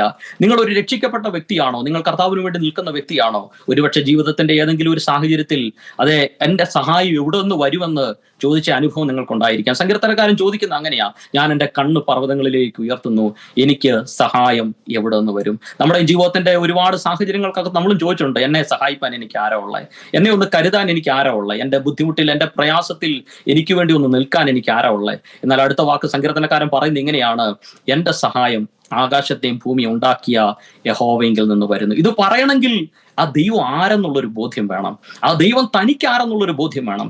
അതുകൊണ്ടാണ് ആവർത്തനം 33:29 പറയുന്നുണ്ട്, അതെ ഹാൽ ഇസ്രായേലേ നീ ഭാഗ്യവാൻ, നിനക്ക് തുല്യനാ യഹോവയാൽ രക്ഷിക്കപ്പെട്ട ജനമേ, അവൻ നിന്റെ സഹായത്തിൻ പരിചയം നിന്റെ മഹിമയുടെ വാളുവാകുന്നു. നിന്റെ ശത്രുക്കൾ നിന്നോട് അനുസരണം നടിക്കും, നീ അവരുടെ ഉന്നതികളിന്മേൽ നടകൊള്ളും. നിങ്ങൾ ദൈവത്താൽ തെരഞ്ഞെടുക്കപ്പെട്ടവരെങ്കിൽ, നിങ്ങൾ ദൈവത്താൽ രക്ഷിക്കപ്പെട്ടവരെങ്കിൽ നിങ്ങളുടെ സഹായം കർത്താവാണ്. നമ്മുടെ സഹായം കർത്താവാണ്. ഹല്ലേലൂയ. ഈ സഹായം എപ്പോഴാണ് വരുന്നത്? എബ്രായ ലേഖനം 4-ാം അധ്യായത്തിൽ ബൈബിൾ ഇങ്ങനെയാ പറയുന്നത്, അതുകൊണ്ട് കരുണ ലഭിപ്പാനും തത്സമയത്ത് സഹായത്തിനുള്ള കൃപ പ്രാപിപ്പാനുമായി നാം ധൈര്യത്തോടെ കൃപാസനത്തോടെ അടുത്ത് വരിക. ഏത് സാഹചര്യത്തിലും ധൈര്യത്തോടെ വരാൻ ഒരു നല്ല ഇടമുണ്ട്. അപ്പോൾ ഈ ദൈവത്തെ പോലെ വേറൊരുത്തനുമില്ല. ഈ ദൈവത്തെ പോലെ നമ്മെ കരുതാൻ, ഈ ദൈവത്തെ പോലെ നമ്മെ അറിയാൻ, ഈ ദൈവത്തെ പോലെ നമ്മെ നടത്താൻ മറ്റൊരു കർത്താവില്ല, മറ്റൊരു ദൈവം ഇല്ല. ഹല്ലേലൂയ. അതുകൊണ്ട് അവിടെ ഇങ്ങനെയാ പറയുന്നത്, യശൂരന്റെ ദൈവത്തെ പോലെ വേറൊരുത്തനില്ല, നിന്റെ സഹായത്തിനായി അവൻ മഹിമയിൽ മേഘാരൂഢനായി വരും. അപ്പോസ്തലർ പ്രവൃത്തി 1 ഒരു മേഘം അവനെ മറച്ചു. ഹല്ലേലൂയ. വെളിപ്പാട് പുസ്തകം 1-ാം അധ്യായത്തിൽ പറയുകയാണ്, ഇതാ ഞാൻ മേഘാരൂഢനായി വരുന്നു. ഏത് കണ്ണും അവനെ കുത്തിത്തുളച്ചവരും അവനെ കാണും. ഭൂമിയിലെ ഗോത്രങ്ങളൊക്കെയും അവനെ ചൊല്ലി വിലപിക്കും. ഉവ്വ് ആമേൻ. അതെ ഹല്ലേലൂയ. അതെ ആരൊക്കെ വിശ്വസിച്ചാലും ഇല്ലെങ്കിലും ആസന്ന ഭാവിയിൽ ഈ ലോകത്തിൽ സംഭവിക്കാൻ പോകുന്ന ഏറ്റവും വലിയൊരു യാഥാർത്ഥ്യം എന്ന് പറയുന്നത് എൻ്റെ കർത്താവായ യേശു കർത്താവിൻ്റെ മടങ്ങി വരവാണ്. രക്ഷിക്കപ്പെട്ടവരെ ചേർക്കാൻ, അതേ ഹല്ലേലൂയ, ദൈവകൽപ്പനയാകുന്ന സ്നാനം ഏറ്റുകൊണ്ട് അതേ ഹല്ലേലൂയ കർത്താവിനെ കാത്തിരിക്കുന്നവരെ ചേർക്കാൻ യേശു കർത്താവ് വീണ്ടും വരുവാനായിട്ടിടയായിത്തീരും. ആ വരവെങ്കിൽ എടുക്കപ്പെടണമോ? യെശയ്യാവ് 45:22 ബൈബിൾ ഇങ്ങനെയാ പറയുന്നത്, സകല ഭൂസീമാവാസികളുമായുള്ളവരെ അവങ്കിലേക്ക് തിരിഞ്ഞ് രക്ഷപ്പെടുവിൻ. ഹല്ലേലൂയ. അതെ ഞാനല്ലാതെ വേറൊരു ദൈവം ഇല്ലല്ലോ. അപ്പോസ്തലർ പ്രവൃത്തി 4-ാം അധ്യായത്തിന്റെ 12 ധന്യനായ പത്രോസ്ലീഹൻ പറയുന്ന വാക്കിങ്ങനെയാണ്, മറ്റൊരുത്തനിലും രക്ഷയില്ല, രക്ഷിക്കപ്പെടുവാൻ ആകാശത്തിന്റെ കീഴിൽ മനുഷ്യരുടെ ഇടയിൽ നൽകപ്പെട്ട വേറൊരു നാമവുമില്ല. അതുകൊണ്ട് ഈ ശബ്ദം കേൾക്കുന്ന ആരെങ്കിലും യേശുവിനെ രക്ഷകനും നാഥനുമായി സ്വീകരിച്ചിട്ടില്ല എങ്കിൽ ഹല്ലേലൂയ സുവിശേഷകൻ എന്നതിൽ ഞാൻ പറയട്ടെ, ഈ കർത്താവല്ലാതെ വേറൊരു സത്യദൈവവും ഇല്ല. അതുകൊണ്ട് രക്ഷ പ്രാപിക്കണമോ? യേശുവിൽ വിശ്വസിക്കുക. മർക്കോസ് 16:16 ബൈബിൾ പറയുന്നു, വിശ്വസിക്കുകയും സ്നാനമേൽക്കുകയും ചെയ്താൽ നീ രക്ഷിക്കപ്പെടും, വിശ്വസിക്കാത്തവൻ ശിക്ഷാവിധിയിൽ അകപ്പെടും. അതുകൊണ്ട് അവിശ്വസിച്ചുകൊണ്ട് ആ ശിക്ഷാവിധിയിൽ അകപ്പെടുവാനല്ല, മറിച്ച് വിശ്വസിച്ച് ആ ജീവരക്ഷ പ്രാപിച്ച് കർത്താവിന്റെ വരവിൽ എടുക്കപ്പെടുവാൻ തക്കവണ്ണം കർത്താവ് ഏവരെയും സഹായിക്കട്ടെ. ഹല്ലേലൂയ. ഈ കർത്താവിൽ വിശ്വസിച്ചുകൊണ്ട് മുന്നേറാം. ഈ ദൈവത്തെ പോലെ നല്ലൊരു ദൈവമില്ല, ഈ കർത്താവിനെ പോലെ സ്നേഹിക്കുന്ന വേറൊരു പിതാവില്ല. അതുകൊണ്ട് ആ സ്നേഹത്തിൽ ആ വിശ്വസിച്ച കർത്താവിൽ ആശ്രയിച്ചുകൊണ്ട് മുന്നേറാൻ കർത്താവ് ഏവരെയും സഹായിക്കട്ടെ എന്ന് പ്രാർത്ഥിച്ചുകൊണ്ട് ഞാൻ എൻ്റെ വാക്കുകൾക്ക് വിരാമം കുറിക്കുന്നു. ദൈവം നമ്മെ അനുഗ്രഹിക്കട്ടെ. താങ്ക് യു പാസ്റ്ററെ. വളരെ അനുഗ്രഹിക്കപ്പെട്ട ജീവിതാനുഭവങ്ങളാണ് പറഞ്ഞത്. പ്രത്യേകിച്ചും കുട്ടപ്പൻ എന്ന് പറഞ്ഞ പാസ്റ്ററെ കുറിച്ചൊക്കെ പറഞ്ഞത്. അദ്ദേഹം വലിയ ആത്മീക അധികാരത്തോട് ശുശ്രൂഷ ചെയ്തു. ലോകപരമായിട്ടൊരു പക്ഷെ അദ്ദേഹം ഫേമസ് ആയിരിക്കുകയില്ല. പക്ഷേ അങ്ങനെ എത്രയോ ദേവദാസന്മാർ നമുക്ക് ചുറ്റുമുണ്ട് അല്ലേ? സാധാരണ അനോയിന്റിങ് ക്യാരി ചെയ്യുന്ന എത്രയോ ദേവദാസന്മാർ നമുക്ക് ചുറ്റുമുണ്ട്. ദൈവത്തിന് സ്തോത്രം ചെയ്യുന്നു. അതുപോലെ തന്നെ ഈ കാനഡയിലേക്ക് വന്നതും ഒരു ദൂതിന്റെ നിവർത്തീകരണമാണ് പാസ്റ്ററെ. വർഷങ്ങൾക്ക് മുന്നേ തന്നെ ഒരു ദൂത് ഉണ്ടായിരുന്നു, ദൈവം നിന്നെ മറ്റൊരു ഭൂഖണ്ഡത്തിൽ അയക്കുമെന്ന്. ഒരിക്കലും ഒരു കർത്താവിന്റെ ദാസൻ ദൂത് പറഞ്ഞു, ഫെയ്സൺ എന്ന് പറയുന്ന ഒരു പാസ്റ്റർ, നിന്നെ ഞാൻ മറ്റൊരു ഭൂഖണ്ഡത്തിൽ വെച്ച് കാണും, ദൈവം നിന്നെ ആ ഭൂഖണ്ഡത്തിൽ അയക്കും. ഇനി ഒരു അത്ഭുതം എന്ന് പറയട്ടെ, ഞാൻ കാനഡയിൽ വന്നപ്പോൾ ആദ്യത്തെ മീറ്റിംഗ് ഞാനൊരു ചർച്ചിൽ പോവുക. ആ ചർച്ചിൽ പോയ മീറ്റിംഗ് ഗസ്റ്റ് ആയിട്ടുണ്ടായിരുന്ന പാസ്റ്റർ ഈ ഫെയ്സൺ പാസ്റ്റർ. അന്ന് ആ പാസ്റ്റർ ദൂത് ഓർമ്മപ്പെടുത്തി പറഞ്ഞു, 10 വർഷങ്ങൾക്ക് മുമ്പ് യാതൊരു സാഹചര്യം ഇല്ലാതിരുന്നപ്പോൾ പെര പോലും തേക്കാത്ത ഒരു പെര, ആ പെരയ്ക്കകത്ത് ആ കുടിലിൽ വന്ന് ദൂത് പറഞ്ഞാൽ ദൈവം നിന്നെ അയക്കും.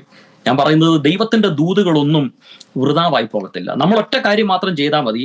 ഈ ഇടയന്മാരുടെ അടുക്കൽ ദൂതന്മാർ വന്നിട്ട് ഒരു ദൂത് പറഞ്ഞു, സകല മനുഷ്യർക്കും സംഭവിക്കാനുള്ള മഹാരക്ഷയെക്കുറിച്ച് ദൂത് പറഞ്ഞു. ഈ ദൂത് പറഞ്ഞ് ദൂതന്മാർ കരേറിപ്പോയി. പക്ഷെ ഇടയന്മാർ തമ്മിൽ പറയുന്ന ഒരു കാര്യമുണ്ട്, നാം ബെത്ലഹേമോളം ചെന്ന് കർത്താവ് നമ്മോട് അറിയിച്ചതിനെ കാണും.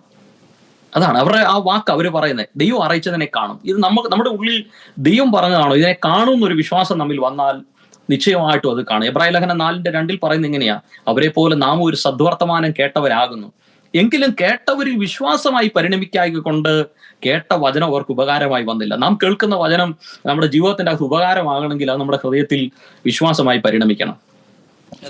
അത് വലിയൊരു അത്ഭുതമാണ് പാസ്റ്റർ. അതൊരു കോയിൻസിഡൻസ് അല്ല. അങ്ങനെ ദൂത് പറഞ്ഞ ദേവദാസൻ, അതും ആ കാനഡയിലെ ഫസ്റ്റ് ദിവസം തന്നെ അത് ദൈവം കറക്റ്റായിട്ട് ഉറപ്പിച്ചു തരുന്നതാണ്. ആ പറഞ്ഞ ദൂത് നിവർത്തിക്കപ്പെടുന്നത് ഉറപ്പിച്ചു തരുന്നതാണ്. പാസ്റ്റർ, ബാംഗ്ലൂരിൽ നിന്ന് പിന്നെ തിരിച്ചു പോകുന്നത് എന്തെങ്കിലും ഒരു പ്രത്യേക അനുഭവത്തോടു കൂടിയാണോ? അങ്ങനെ ഒരു അനുഭവം ഉണ്ടോ? ബാംഗ്ലൂരിൽ നിന്ന് ഒരുപാട് ദൈവദാസന്മാരുമായിട്ടുള്ള ബന്ധങ്ങൾ എനിക്കുണ്ടായി. ആത്മാവിന്റെ അഭിഷേകത്തിന്റെ മറ്റൊരു തലത്തിലേക്ക് ഞാൻ കയറുന്നത് ബാംഗ്ലൂരിൽ നിന്നാണ്. കേരളത്തിൽ ഇന്ന് ശുശ്രൂഷിച്ചുകൊണ്ടിരിക്കുന്ന ഒട്ടുമിക്ക അഭിഷക്തന്മാർക്കും തർജ്ജിമ ചെയ്യാൻ ദൈവോടെ ഭാഗ്യം നൽകി. അങ്ങനെ ഒരു അനുഭവങ്ങൾ ദൈവം ഒരുക്കി. അങ്ങനെ സാമച്ചൻ മാസ്റ്ററുമായിട്ട് കുറെ അസോസിയേറ്റ് ചെയ്ത് നിന്നല്ലേ? സാമച്ചൻ മാസ്റ്ററൊക്കെ ആയിട്ട് അസോസിയേഷൻ ഉണ്ടാകുന്ന ഈ ബാംഗ്ലൂരിൽ നിന്നാണ്.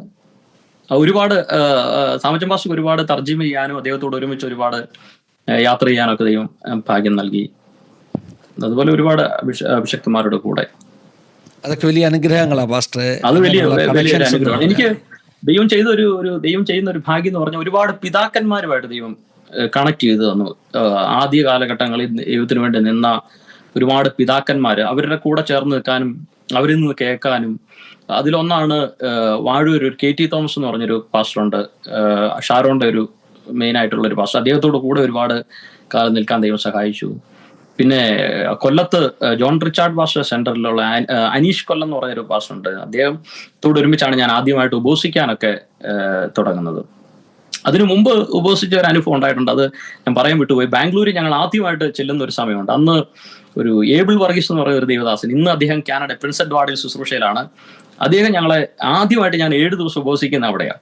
അദ്ദേഹം ഞങ്ങളെ ഒരു റൂമിൽ, എന്നെയും എൻ്റെ ഒരു സുഹൃത്തുണ്ട് സാം എന്ന് പറഞ്ഞ അദ്ദേഹത്തെ ഞങ്ങളെ ഒരു റൂമിൽ ഇരുത്തി പ്രാർത്ഥിക്കാൻ പറഞ്ഞ്, അന്നാണ് ഞങ്ങൾ അന്യഭാഷയിൽ ഏകദേശം 52ഓളം മണിക്കൂർ അന്യഭാഷയിൽ തുടർമാനമായിട്ട് സംസാരിച്ചു. തുടർമാനമായിട്ട് ഇങ്ങനെ ഇരുന്ന് അത് കഴിഞ്ഞിട്ടൊക്കെ വരുമ്പോഴത്തേനും ഭയങ്കര ദൈവപ്രവർത്തികളാണ്. അടുത്ത് നിൽക്കുന്ന വ്യക്തികൾക്ക് പോലും ദൈവ സാന്നിധ്യം ശക്തിയായിട്ട് അനുഭവിച്ചറിയാൻ പറ്റും.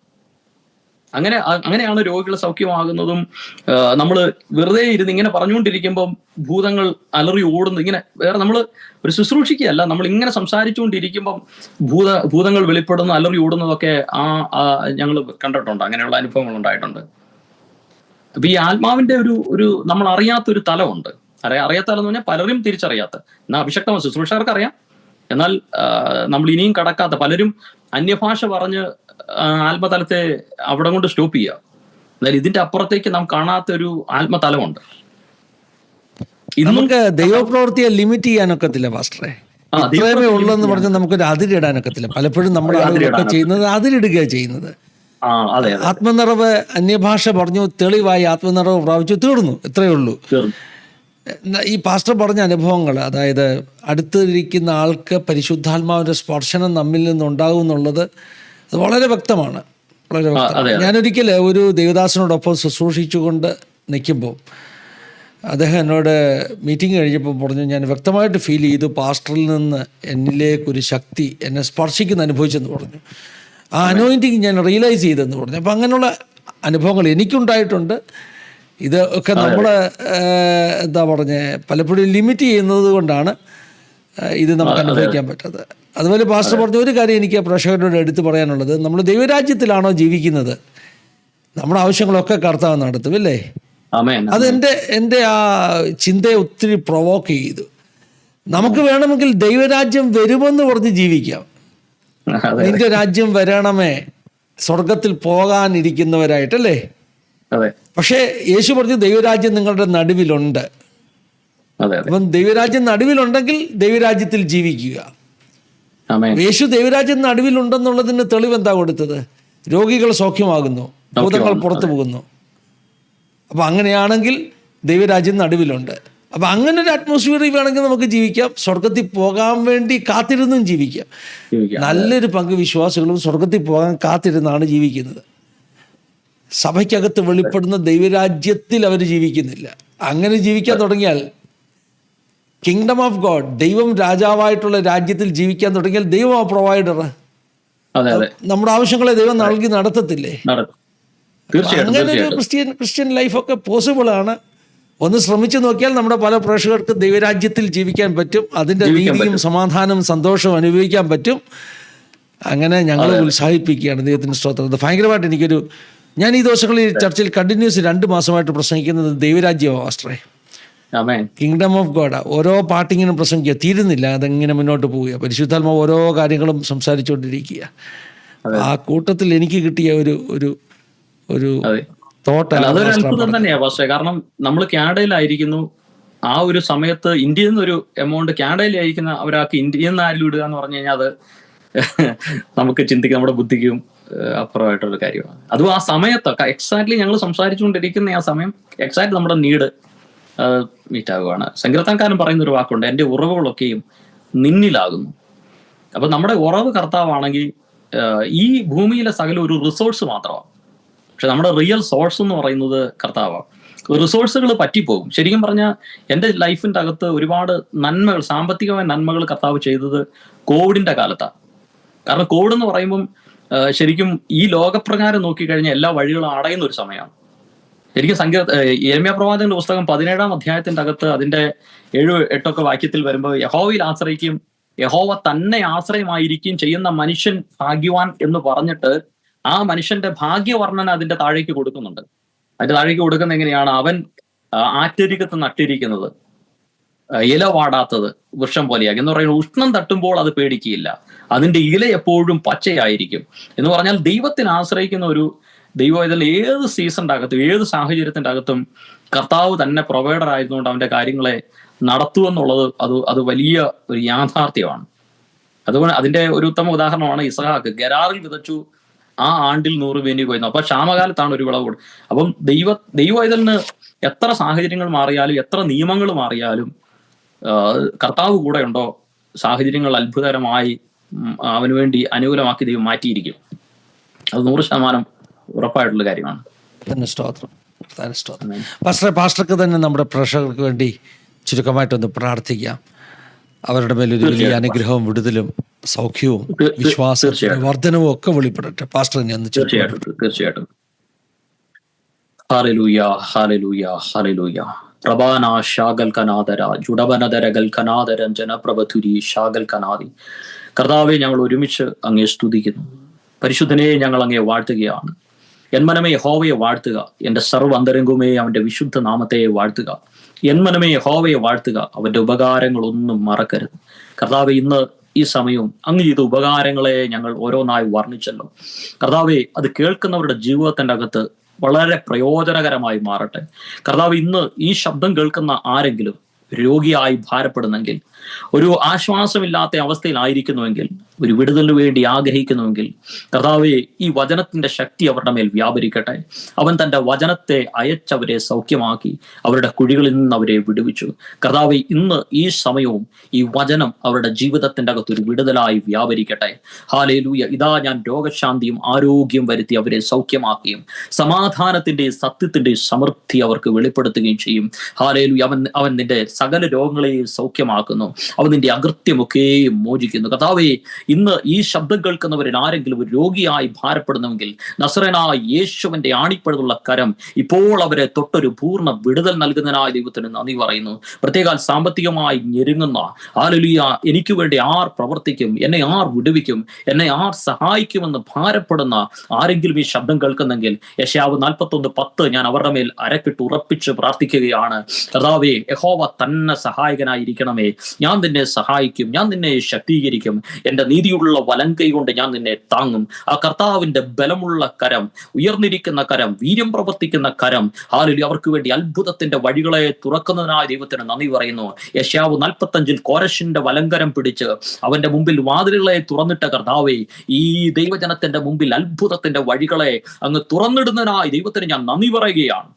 കർത്താവെ, വഴിയടഞ്ഞവരായി മുന്നോട്ട് എങ്ങനെ എന്ന് ചിന്തിച്ചുകൊണ്ട് ആയിരിക്കുന്ന വ്യക്തി ജീവിതങ്ങളുടെ അതേ ഹാലിന് മുന്നിൽ കർത്താവെ, മീഖ 2:13 കർത്താവ് പറയുന്നത് പോലെ തകർക്കുന്നവൻ അവർക്ക് മുമ്പായി പുറപ്പെടുന്നു. അവർ തകർത്ത് ഗോപുരത്തിൽ കൂടി കടക്കുകയും പുറപ്പെടുകയും ചെയ്യും.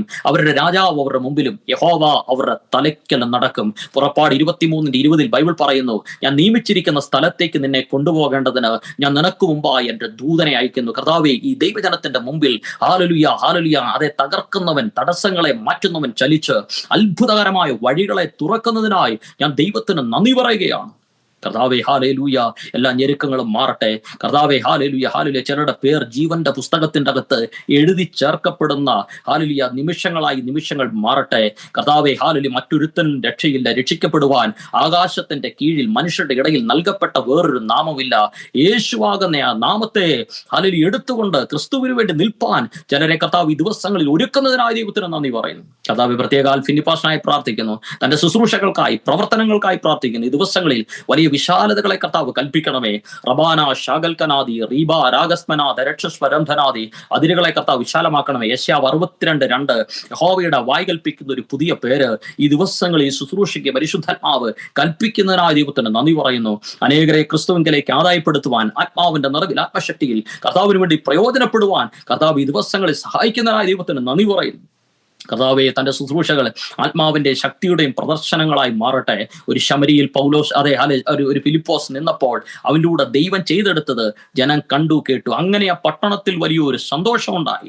കർത്താവെ, താൻ ആയിരിക്കുന്ന പട്ടണം സന്തോഷിക്കട്ടെ, ക്രിസ്തു നിമിത്തം പട്ടണം സന്തോഷിക്കട്ടെ. അങ്ങനെ വലിയൊരു ഉണർവ് തന്നിലൂടെ കർത്താവ് ചെയ്തെടുക്കുന്നതിനായ ദൈവത്തിന് നന്ദി പറയുന്നു. പിതാവിന്റെ പുത്രന്റെ പരിശുദ്ധാത്മാവിന്റെ നാമത്തിൽ ഈ ശുശ്രൂഷകളെ, ഈ ശബ്ദം കേൾക്കുന്ന പ്രിയപ്പെട്ടവരെ ഞാൻ അനുഗ്രഹിച്ച് പ്രാർത്ഥിക്കുന്നു. വെള്ളിയും പൊന്നും എനിക്കില്ല, എനിക്കുള്ളത് ഞാൻ നിനക്ക് തരുന്നു. നസ്രയനായ യേശുവിന്റെ നാമത്തിൽ എഴുന്നേറ്റ് നടക്ക എന്ന് പത്രോസ് പറഞ്ഞതുപോലെ ഇന്ന് കർത്താവെ, ദൈവം തന്ന ദൈവിക അധികാരത്തിൽ ഞാൻ ഈ ജനത്തെ അനുഗ്രഹിച്ച് പ്രാർത്ഥിക്കുന്നു. ഈ അനുഗ്രഹങ്ങൾ ഇവരുടെ മേൽ വരട്ടെ. അത്ഭുതങ്ങൾ ഇവരുടെ ജീവിതത്തിന്റെ സംഭവിക്കട്ടെ, യേശുവിൻ നാമത്തിൽ തന്നെ.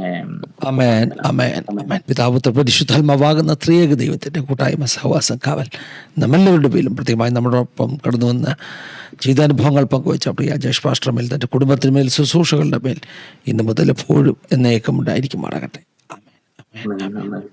താങ്ക് യു പാസ്റ്ററെ. ഒരു പ്രാവശ്യം നന്ദി പറയുന്നു. കുറേ സമയങ്ങൾ ഞങ്ങൾക്ക് വേണ്ടി അനുവദിച്ച് തന്നതിൽ പിന്നെയും ധാരാളമായിട്ട് ഉപയോഗിക്കട്ടെ, സഹായിക്കട്ടെ എന്ന് പ്രാർത്ഥിക്കുന്നു. പ്രേക്ഷകരോടുള്ള നന്ദി പറയുക. God bless you all. Have A wonderful time. Thank you for watching. God bless.